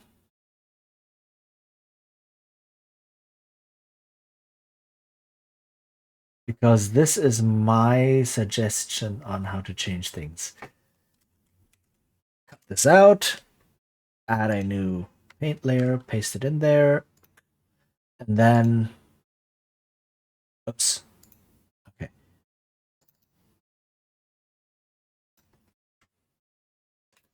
Okay, and then come back here, deselect, and then just write what is actually in the game.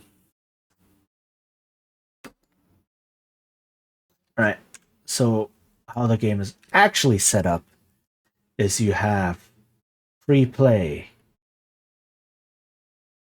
You go into the engagement role, which is mechanical. So let me put that in a different color.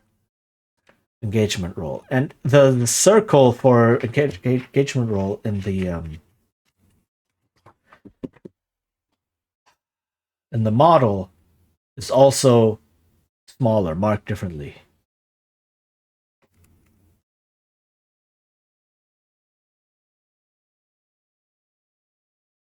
Oops. And then you go into the score, and then you go into downtime, which kind of sort of flows into free play. That's literally what the text says, and that's what the diagram shows. Right? It's these ink blots. You have free play, and a line leading to the engagement role, a line leading to the score, a line leading to downtime, and then this blurry interflowing. It's leading into free play, right? Like so. And then my idea here is, hello. This tends to be very mechanical, right? Potential tie RP into this, and also the score preparation.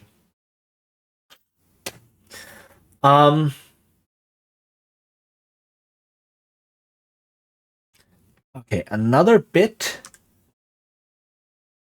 of this is flashbacks. So these are kind of more tied to the genre. So the genre is basically heists, right? You're playing a group of scoundrels. You're on a score, a heist of some kind, or on a mission of some kind. That's the genre you're playing in. And the idea here is, in many games where you run a heist or something like that, or a mission where you have to plan, players tend to spend a lot of time planning, sometimes hours. And some groups really like that. Awesome, more power to them. But some groups feel like they're forced into that because the game doesn't give them any system to support other styles of play. And essentially, the players are sitting there with partial information on what the target entails. And the GM is sitting there unsure of how much to give them. And then the players are planning 10,000 contingencies based on partial information. And then they go into there and forget them all anyway. And then all hell breaks loose. Again, that is not how heist fiction works. Right? If you look at actual heist stories, caper stories, think that something like Ocean's 11, right? Which is a pretty classic thing. But even other, not just classic, but like relatively famous, but even other heist stories, caper stories, and so on, typically is how they work is they set up with who's the target, what's the team, right? Okay.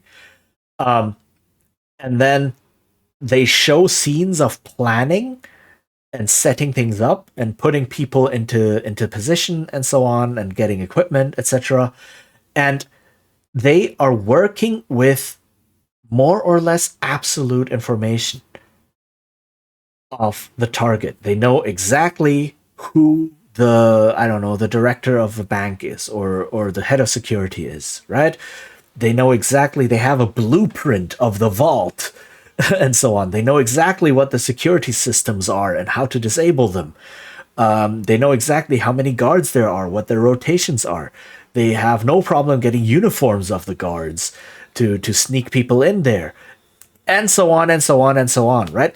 They are working with perfect information, and um, and and uh, and then we see the plan revealed after the caper is done, after the heist is done. And what makes these stories exciting to us as viewers is we only get to see the defense side, right? And then we have to see, wait, how did they get past all of these defenses? And then we get to see how the clever team pulled it off. And if we, the viewers, are clever, we get to say, oh, they probably did this and this. And then we see that our expectations paid off. You can't convert that one-to-one to a role-playing game where you play stories like this, right?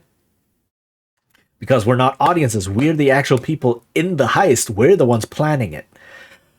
But at the same time, the players are not expert thieves and masters of disguise or anything like that.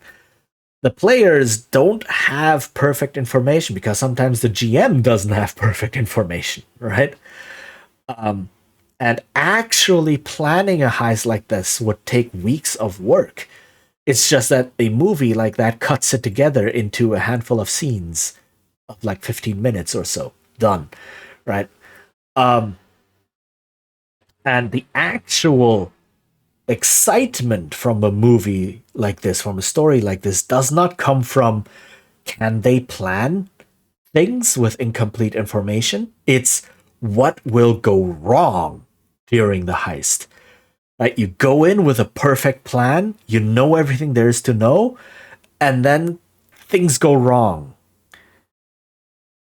But things didn't go wrong because you didn't have information. Things went wrong because you had the wrong information. It's a very important distinction, right? You go up to the vault and you expected one security system, and then it's like, oh no, they upgraded the security system last week. It's a completely new one, right? So you went in with outdated and wrong information. You didn't go in with no information. It's a very, very, very big difference because if you have some information, you can plan. And when you have a plan, you can improvise off of that. If you have no information, you cannot plan. And then you just plan for 10,000 contingencies, and that takes 3 years, right? That's the difference that's happening here. And because all of that, playing that out at a gaming table is BS. The players don't have the time or energy or expertise to actually do that. You get this mechanic called flashbacks. The engagement role is also part of that, but flashbacks are the big thing. So flashbacks are you are in a score and something goes wrong or something needs to happen and you say, aha, my character actually prepared for this. And then you flash back to a scene of how your character prepared for this. Right? And then you you play out saying, oh no, I totally acquired this piece of equipment. Or, oh no, I totally bribed this guard already. Or, oh no, I totally snuck in as a maintenance worker and installed something here already. Right? That lets me bypass the thing. And that hews much closer to heist fiction in movies as well, right? Where we see the end result of, oh, they went past all of these defenses. And then we see flashbacks of, oh, because they did this, because they had that, because they prepared this, right? And that hews much closer to it. And now I realize that this is why downtime comes first, and then planning the score comes second. I just realized because of the flashbacks. This structure of the play is trying to push players to use flashbacks. So flashbacks are essentially a game mechanical device. They are game mechanical to influence the narrative and to cut down on a lot of the empty planning that players tend to do on incomplete information. The ad is going to start soon, so I will just write all of that I just talked about down. So the players call these scenes, by the way. So um,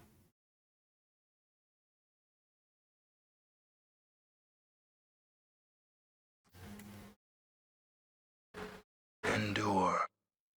In enduring, grow strong.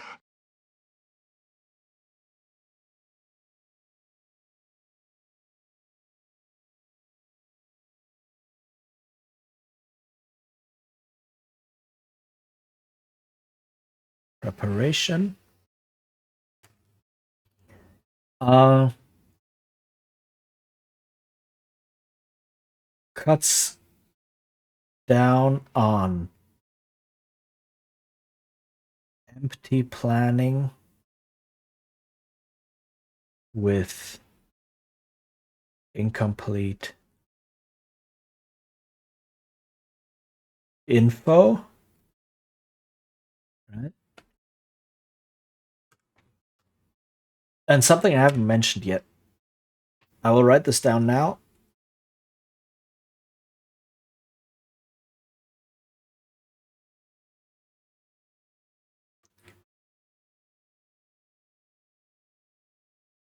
Okay.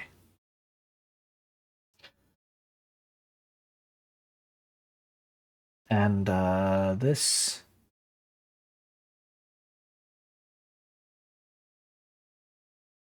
ties into the score. Okay.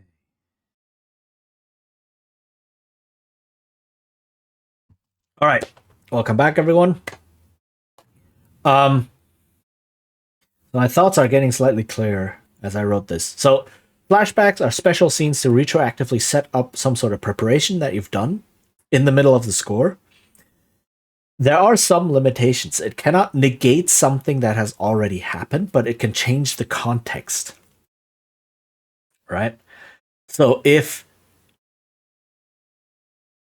a guard comes and calls the owner of the house over and says, "Who are you? What's going on?" Your flashback cannot change that has just happened, but a flashback can change the context. Maybe the guard was paid off to do that intentionally because you wanted this to happen, and now you can spin it into something positive. Like while you are distracting the owner and getting him away from his office or something, the guard goes into the office and plants something there or opens the safe for you surreptitiously, unlocks the safe so that later on someone else from your crew can sneak in and just grab the stuff out and so on, right? Something like that.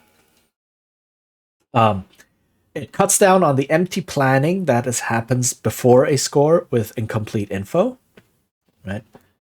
Um, which again, the important bit here is the incomplete info, not the wrong info. Those are two different things. So again, this is like, how do you run a heist? Right? Um, let me put that down there as a comment. Like, very important, right? Incomplete versus wrong or outdated info, right? Um, and here's the mechanical part of it. It costs stress. So now we're seeing stress happen yet again. Depending on how likely the flashback action was, right? How in line with what is possible, it can cost anywhere between 0 and 2 stress. If it's relatively plausible that your character was able to do the action, do the flashback action, or do the action that was described in the flashback, it costs like 0 stress. If it's very unlikely, then it might cost 2. Um, Let me see if flashback also has roles in it. Probably not. Flashbacks. There we go.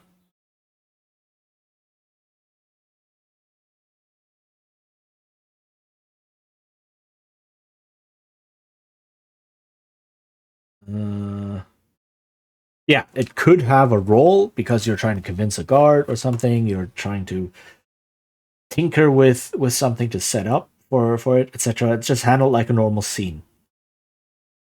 And here it says, I didn't see this. See, this is what I mean with these all of these moving bits involving a lot more tinier moving bits. Could be can okay. Let me write it this way: can emulate a downtime action.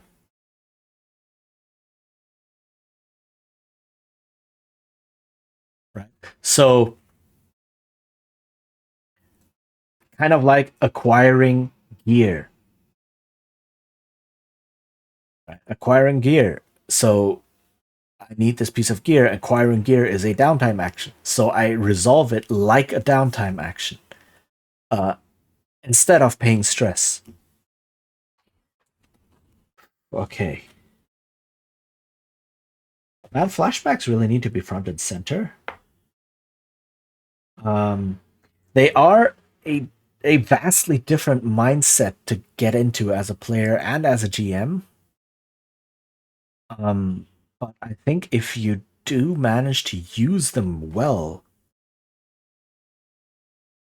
they speed up play, they make play a lot more exciting, and they make play a lot more goal oriented instead of the players just kind of bumbling about without knowing what they want to do.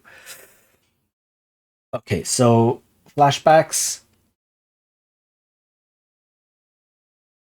Keep an eye on this.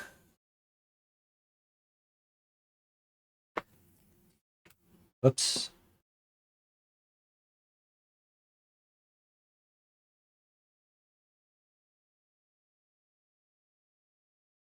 Right. Again, flashbacks are more suited for heist stories that Blades in the Dark is suited for, or is built for. Maybe there is a similar mechanic for other types of stories. Maybe you have to change the phases of play for other types of stories, right? So this is where the game moves away from being universal or generic into more specifically for the types of stories Blades in the Dark is meant to run. Um, and this is the main engine of the game. This is the main engine, right?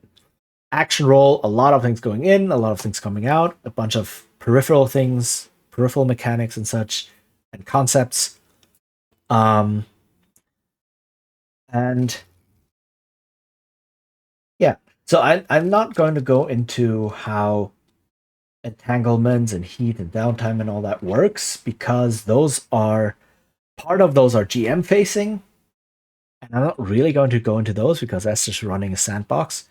And part of those just basically use these mechanics but packaged in a certain context, like fortune rolls and clocks and such, but packaged in a specific context. I'm not going to touch on those. Um, Instead, there is another piece of the system, and that is advancement. Advancement is a huge deal. Um, because there's several types of advancement. And this is eh. So essentially every character has their playbook, their character sheet that they advance in, so they can um, gain better action ratings, right?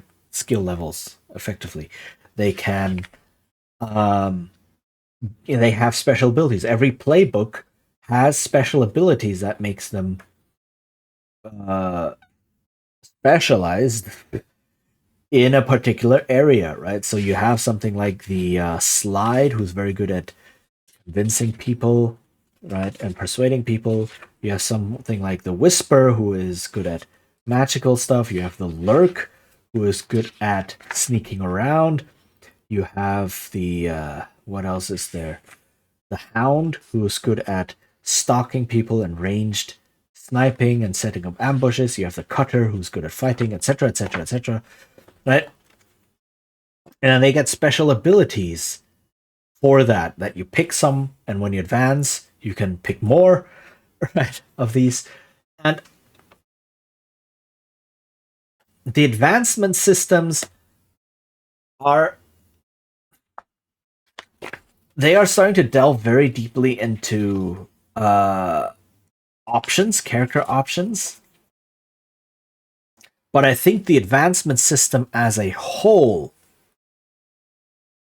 is more complex and fiddly than it needs to be, especially for crews. So a crew also has a effectively a character sheet, which is the whole crew sheet. And like I said in the beginning, the type of crew you pick determines the types of adventures you most likely want to have. But every crew also has special abilities. They can get turf, they can get claims of area that also gives them special abilities. And then they have upgrades that are also bonuses. Like there's 3 types of upgrade tracks for each crew. And then there's power that a crew can have, the tier, and there's the rep, and there's the heat, and there's the gold, and there's the, oh my goodness, there is so much. Like crews, I think, are the one bit that is super, super fiddly. There's a lot going on here. But also, crews are the one bit that is very much tied to the flavor of the game and the setting of the game. And if you change it, if you use Forged in the Dark and play something else, you might not have the same types of, what am I trying to say here? You might still have crews or teams or parties or something, but they will function very differently, right? You might not have turf for your crew. You might not have reputation or so as a crew, and this is where the upgrade systems will probably change. That's one of the things that will change the most if you change the genre in the setting. So I will put here advancement, right? And you have, oops, PC for one, and crews for the other. And crews have, if I got this right, they have crew advancement. Do do do do do do do do.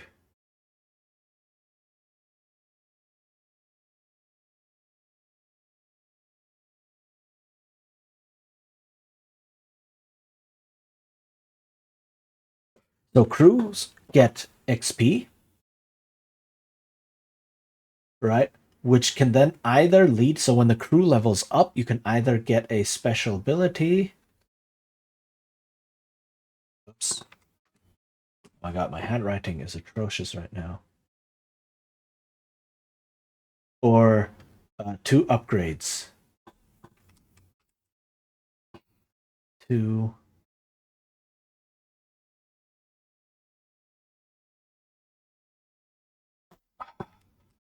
I should really see if I can still program buttons on my tablet and just have the Control Z button just there on my tablet, so I don't have to reach over to my keyboard all the time. Then you have reputation,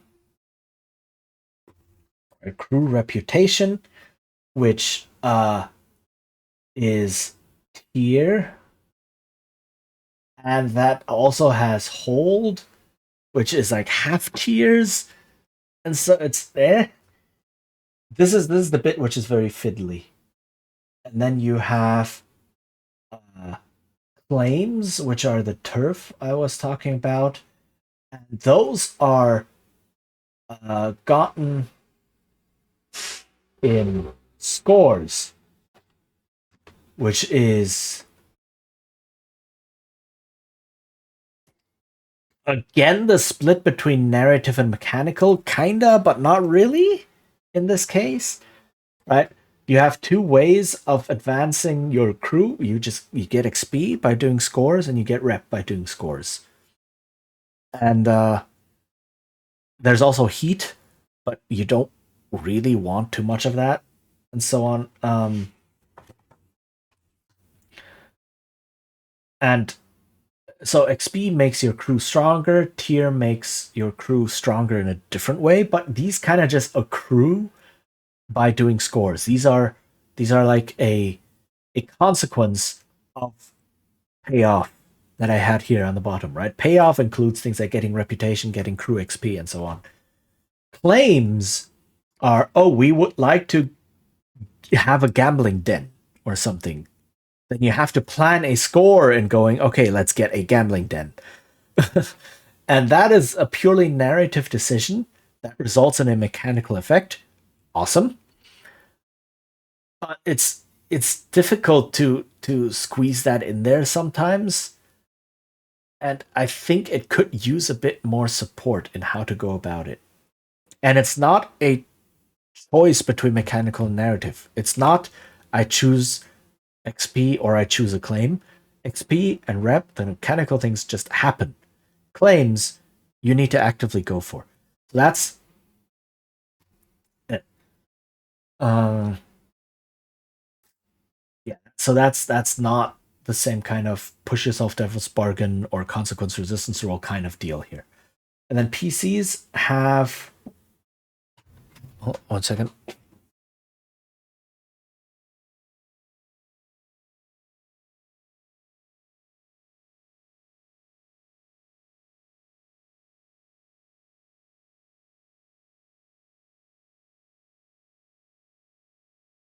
Sorry about that. PCs have uh, XP as their advancement, and I think that's it. And well, not really. Not really, because when a PC advances using XP, they can put points into their. They either get an ability. Let me make sure that I'm not telling that I'm not saying things that are wrong. Where is advancement? Score downtime.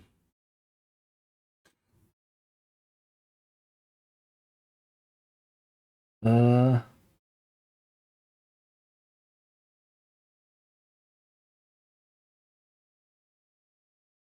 where does it say that? Advancement. 48 there.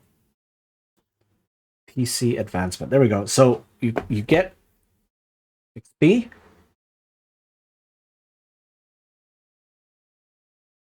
Mm.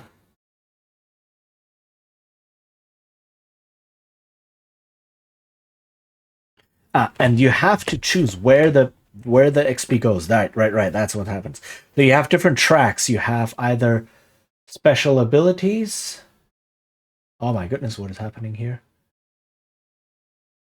Right, that I was talking about for each playbook, or you have your action ratings. And you have to choose where the XP goes the moment you get it. You can't just accumulate XP and then once it fills up, you say, "Oh, I will put it into this." No, you have to do it what at the moment you get it, which eh, you know you can probably change that without too much consequence. Um, But there is more narrative stuff, and that is uh downtime actions. So downtime is another form of advancement, and downtime can lead to this as well, but downtime can also lead to narrative advancements or other bonuses or abilities. What do I mean by that? So with downtime, one of the downtime actions you can do is training. And training just means you mark XP. You make a roll and then you mark XP. Or so, right? But downtime actions can also be used for things like establishing a contact with establishing an NPC contact, acquiring gear, researching magical rituals, summoning a demon, gathering information, and so on. And these are all not as these are more sometimes ephemeral bonuses or not as concrete mechanical bonuses as just a number go up, right? Um, so if you have an NPC contact that you've built up using downtime actions, it's like, right, but that's a narrative thing, right? That's not a mechanical thing. Sure, using the NPC contact can give you, I don't know, a bonus die or something somewhere, but overall, it's still very narrative, and that's again a choice of do I want. This is again the choice between mechanical and narrative. However, I have found. So this is XP is purely mechanical, not mechanical. And this is narrative, right? So you have this choice, but this choice doesn't feel as even because the XP you get from training is very obvious and its number go up, you get more XP, you fill your XP tracks, and then you get in bonus die. And because special abilities are pretty useful overall, and there are only 12 actions, so any one of those actions has big impact during a score, potentially. Just getting those points is just, yeah, no, this is a good benefit. A narrative choice or is like getting equipment or things like that is very not circumstantial, is very situational, and the effect is not as concrete.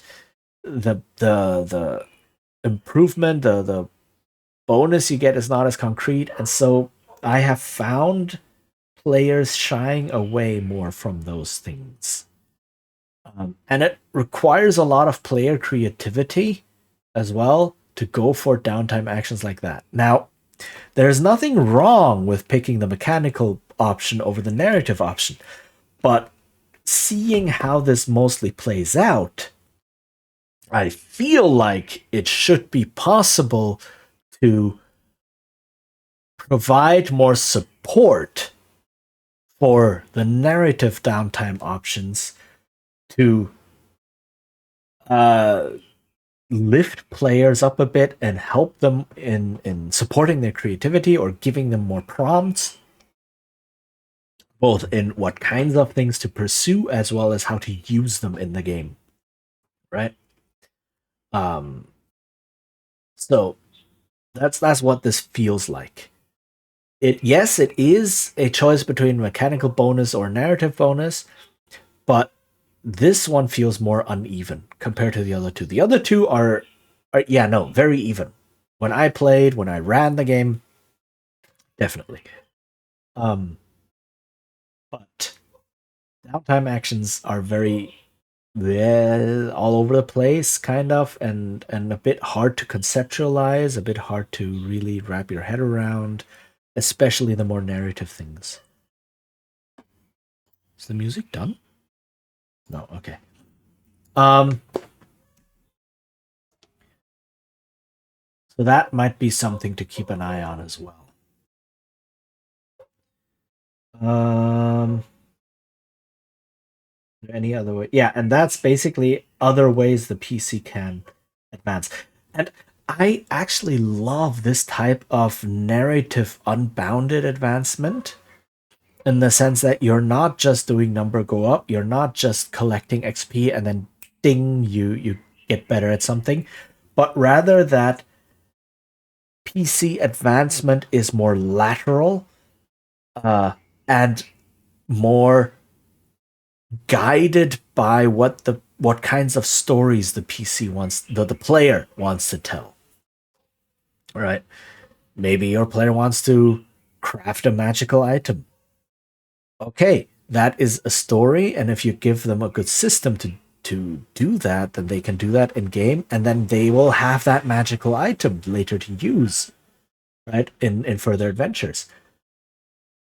And if you can make that as impactful as I have an additional die when sneaking, that can create some really powerful player driven narratives that I think should be explored and supported more. Um, and it doesn't tie advancement to a very strict numbers game of, oh, if I go on this and that many adventures, I will be able to level up this and that much and get this and that better, this and that much better, but rather, oh, I now have some downtime. I can do something crazy and try to summon a demon. And maybe this demon will throw the entire campaign world out of whack, but hey, that's where the interesting stories are, right?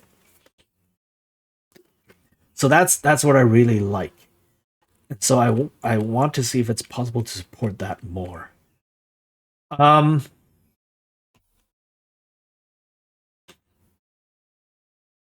and I believe that's all of the mechanics in here. There is one more thing that is tied to downtime, and that is stress. How to reduce stress. So, we talked a lot about stress, but stress is essentially a another risk reward downtime action. Come on.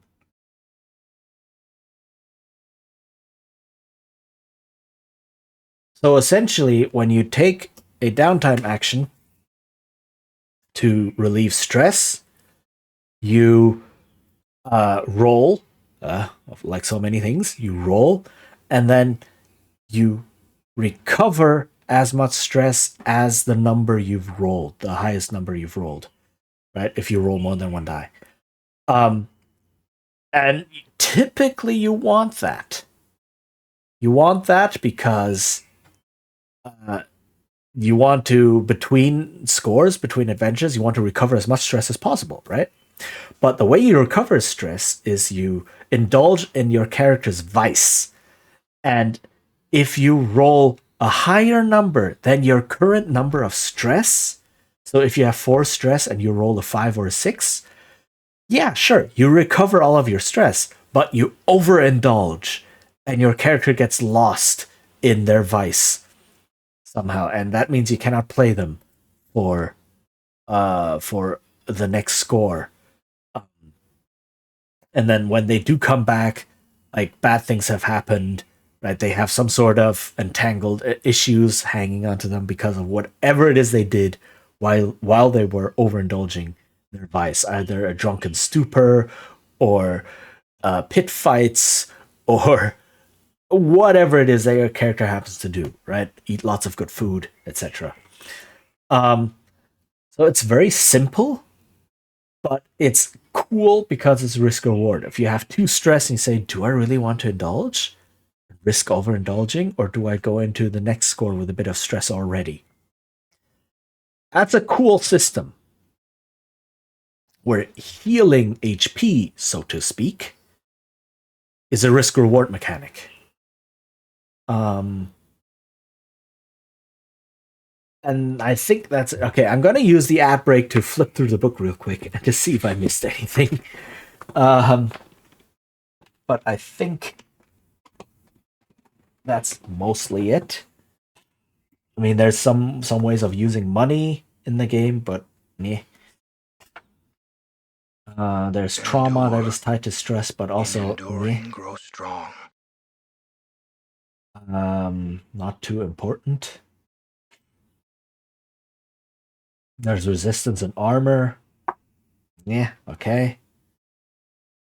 Not too important.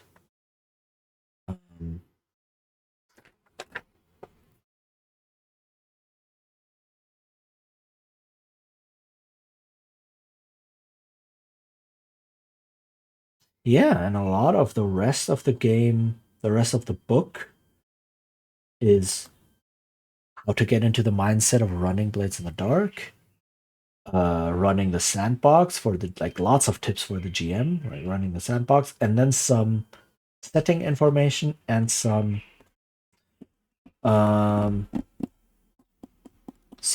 side material if you want to play an undead, for example, want to play a ghost or a vampire, how to do judgment calls, magic in the setting,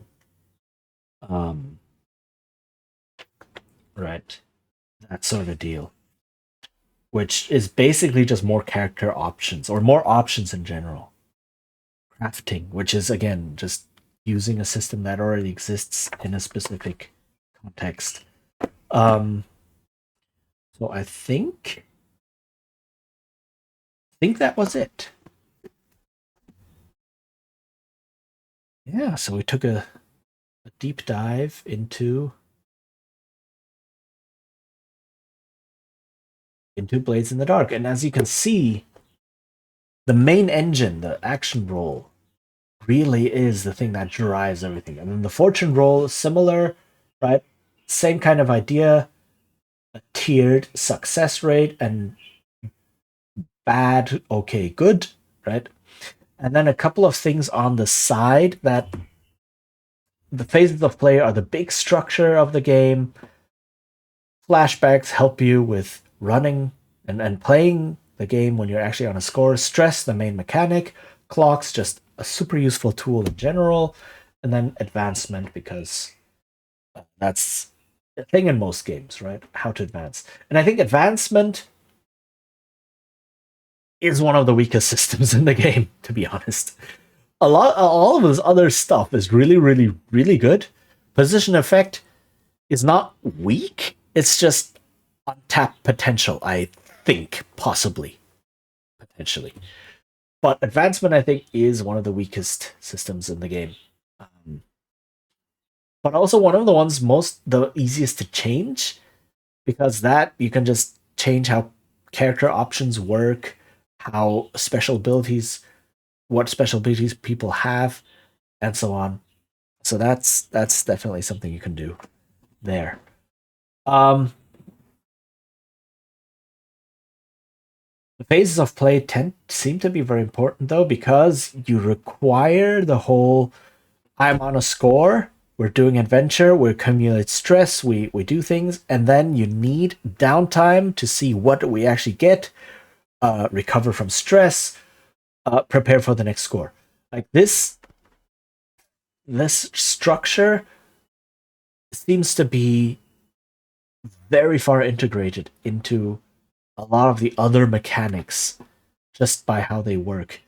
So if you want to remove that, you will have to change how some things work. Like stress recovery, for instance. The phases of play tie into stress recovery.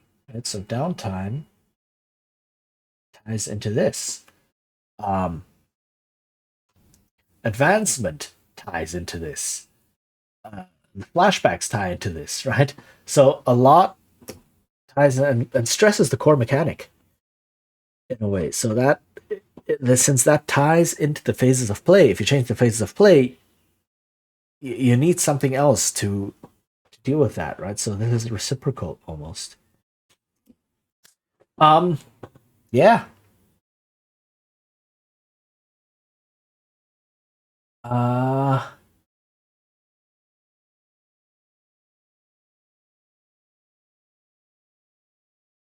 okay. I'm pretty tapped out. I haven't had any food yet. It is past 2 p.m.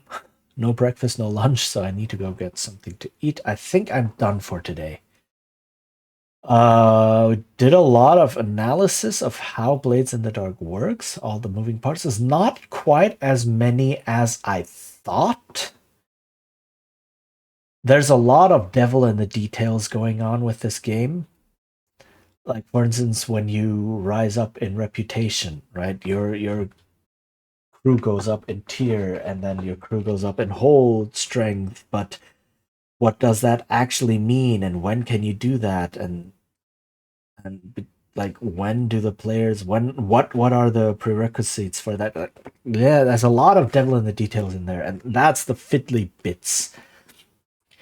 Um, but they really are just tiny bits that you can probably change or ignore or improve without too much consequence. Like they don't affect anything else in the game, right? They're just kind of there. Um, Let me see what that was. True advancement.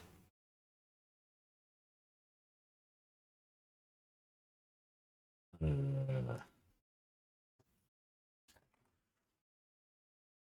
True advancement 49. Also, the information in the book is a bit all over the place. Uh,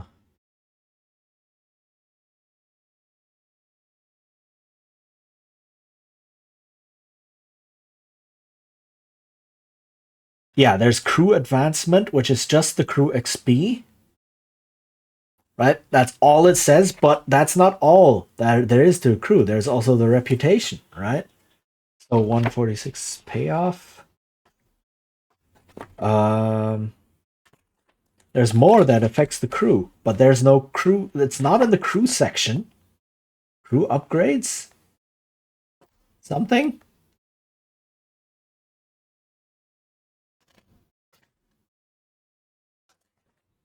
Entanglements?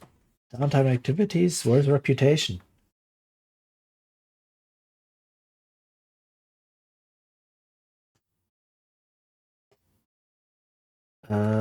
You gain reputation, you gain coin.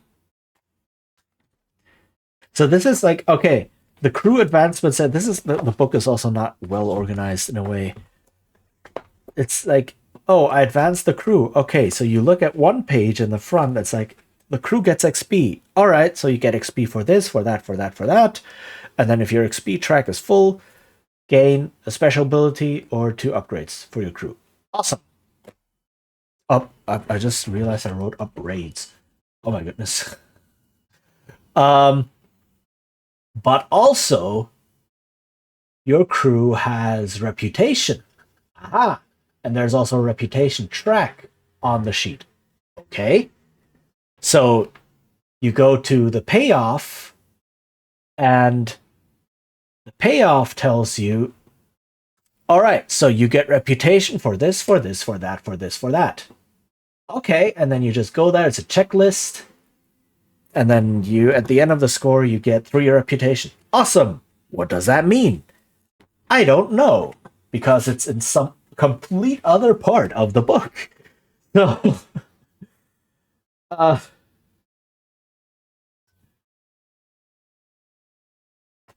which is like, for something that is so central. Um,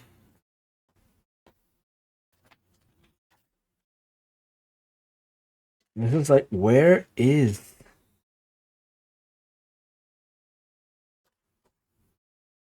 this information? I honestly do not know where this information is.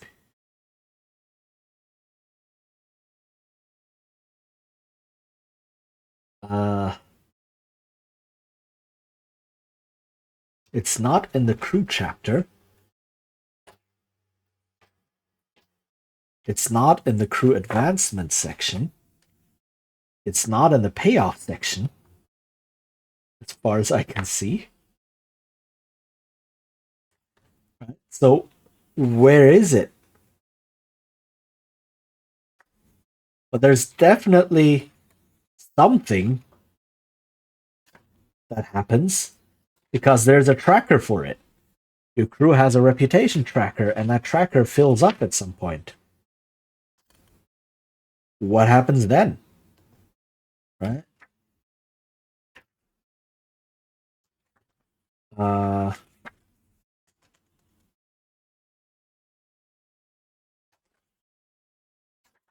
I don't know, and I cannot find it. So that's information that's just hidden somewhere.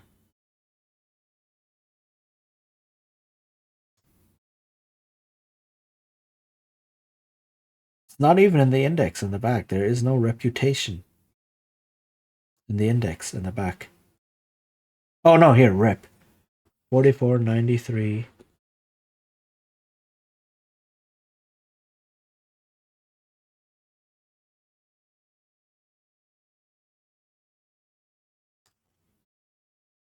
Yeah, that's not it. 99. Also not it. 146. That's just payoff.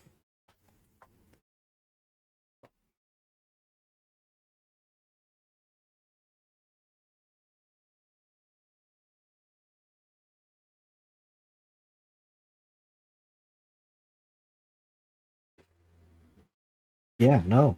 There's nothing here. Um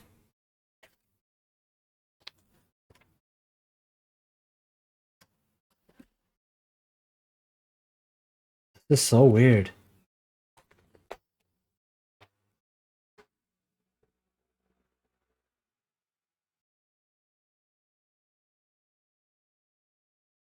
It's in the faction game chapter because your crew counts as a faction in the world. So, oh my goodness. So, how does the crew advance? The crew can get XP, the crew can get claims, the crew can get reputation, but this information is spread out over like completely three completely different sections in the book. Oh my goodness.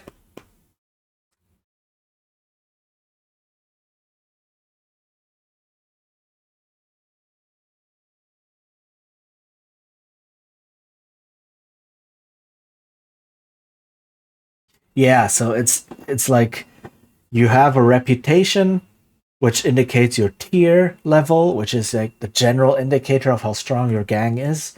And you also have hold, which is how much you are able to defend your your newly acquired influence, both like the people you control or the people in your gang, as well as the territory you hold and like the merchants you buy from and so on. And you can have weak or strong hold. And it's like if you advance in tier, you start with tier one at strong hold, I guess. And if your reputation tracker fills up and your hold is weak, it becomes strong, and then reset your reputation. If your reputation tracker fills up and your hold is already strong, then in order to advance in tier, you need to pay money. So there's all these are the fiddly bits that I'm talking about. And this information is spread all over the book. It's okay, whatever. That's the physical print problem. But yeah, that's what I meant with the fiddly bits, right? It's like, oh, you advance, your reputation tracker filled up. You advance, but wait, I remember there was something. You had to do something. Oh wait, never mind. That's only when you go up in tier. When you go up and hold, it just becomes strong without you having to do anything. It's like and crew advancement doesn't happen all the time. If it were something that happens all the time, like making a roll, you would practice remembering that all the time. But crew advancement happens like once every 3, 4, maybe 5 sessions. or so, if you're not actively playing toward that and actively trying to make your crew stronger, um, that when it comes up, suddenly you're like, oh wait, what was that again? And then you look through, and then it's in the last place you look for it, right? Because it's not in the crew advancement chapter, it's not in the reputation section, it's in the faction section. It's like, oh my goodness. So yeah, that this is the part that makes the game annoying to run. The information is fiddly. There's lots of little bits in it, and the organization of the information is bad because there's so much of it. Um, but yeah, those things can be changed. Those things are easy to change. Uh, the main engine is here, pretty solid, and I think this is all there is to it. Yeah, and then next week we can look at if I want to start designing something for this. If I want to dive into a new game, if I want to design something I've already done. Like, I don't have a clear design goal ish. That's a lie. I do have a design goal. Actually, okay, I think I know what we're going to do next week. We're not going to do anything with Blades in the Dark. This was really just a look at how does Blades in the Dark work. Because I wanted to make that clear for myself. I remember a solid main engine in the game. I remember the game basically running itself, but I also remember a lot of the small fiddly bits, small information that I spent a long time during play looking up in the book because I didn't know if those fiddly bits were important or not, or what they were, or if they even existed, right? And where to find them in the book. So, yeah. So I want to make clear for myself and hopefully for you as well, how does the game actually run? Um, Next week for Tabletop Workshop, what we're gonna do is I am going to design a game. I am going to run a game for a bunch of new people. So Bernard, a good friend of mine who's also a VTuber, Vanilla, who is also a good friend and a VTuber brother, and Joe, who was just here and who rated us earlier. So these three people, Joe has played in my Blades in the Dark campaign, and I think that's like the all the experience he has playing RPGs, TTRPGs. The other two have basically no experience playing TTRPGs, complete newbies. So I want to introduce them to this hobby. And so I was looking around what kind of a system will work for the type of game we want to play. We want to play an Eldritch Cthulhu Mythos investigation mystery scenario. What kind of a system works for that? And I am in the process of adapting and cobbling together like 4 different games to make this work. And that is what I will do next week. Right? Next week on Tabletop Workshop, we will um, design that system that I will use to run the introductory game for my friends. Um, I'm not going to write the adventure or anything because they're spoilers. um, I'm not going to do that, especially a mystery scenario. You don't want that to be spoiled in case they happen to come in here or so. I'm just going to design the game system. That's what we're going to do next week. All right. Other than that, on Sunday my time, Saturday in the US, Canada, etc., I will be playing more Baldur's Gate. Baldur's Gate Enhanced Edition, the original one. I think we're getting close to chapter 6, I believe. Or we're already in chapter 6 out of 7, so that's exciting. Getting close to the end of the game. Um and then yeah, and then next week, same old. So yeah. I hope this was enjoyable and interesting. I hope you learned something. Let me switch to this screen here. For anyone who gets a chance to run Blades in the Dark, you can buy the PDF off of itch, itch.io. Just search Blades in the Dark itch or something, or John Harper's website. You can probably just look for Blades in the Dark. just Google it. There's lots of resources out there. You also have the SRD, right? You can kind of sort of run the game using that, so you can give it a taster. As well, I highly recommend it. It is an excellent game. It is a really, really good design to show you how strong systems can support a GM in running and preparing the game, and can support players in coming up with creative stories, and then for the whole table to just see what happens. Play to see what play to find out what happens. Right? A lot of people say, "Yeah, we're playing to find out what happens." Awesome. A lot of games don't support that actively. This game does. This game really does it, and it's just a bunch of fun. Right? The core system is easy, it's powerful. Just play it. I highly, highly recommend it. I've played it a couple times, and every time I played it, it was a blast, both as a player and as a GM. So, really, really recommend this game. Yeah, get it, play it, or watch it being played. Heck, you can watch my series on it. It's on YouTube in my VODs. So yeah, it's good thing, good stuff. Highly recommend. All right. Time to look for someone to raid. Let's see who is on. Not a lot of people, I think. I mean, it is middle of the week.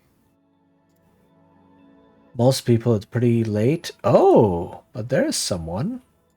Let's see how long the stream has been going. Going for a bit. Yeah, okay. So we will raid good friend of the stream, Peebs, who is currently playing RimWorld. Raid Peebs streams. All right, doing a is a fundraiser for a good friend of theirs, and yeah, go say hi to Peebs. Peebs also very much into tabletop RPGs. Ran a game of what's it? Burning Wheel that I was a player in. Right, so also big fan of that. And just overall cool person to hang around, very chill. Yeah. So go and say hi for me. Yeah, this is it for me for today. I hope you had fun. I hope you maybe learned a thing or two, and I hope I could convince you to try out Blades in the Dark. Don't always stick to D&D. If you want only play D&D and want to try something else, now you know Blades in the Dark exists. It's good. Yeah. See you all soon, hopefully. I wish you a good time zone. Take care, and bye-bye.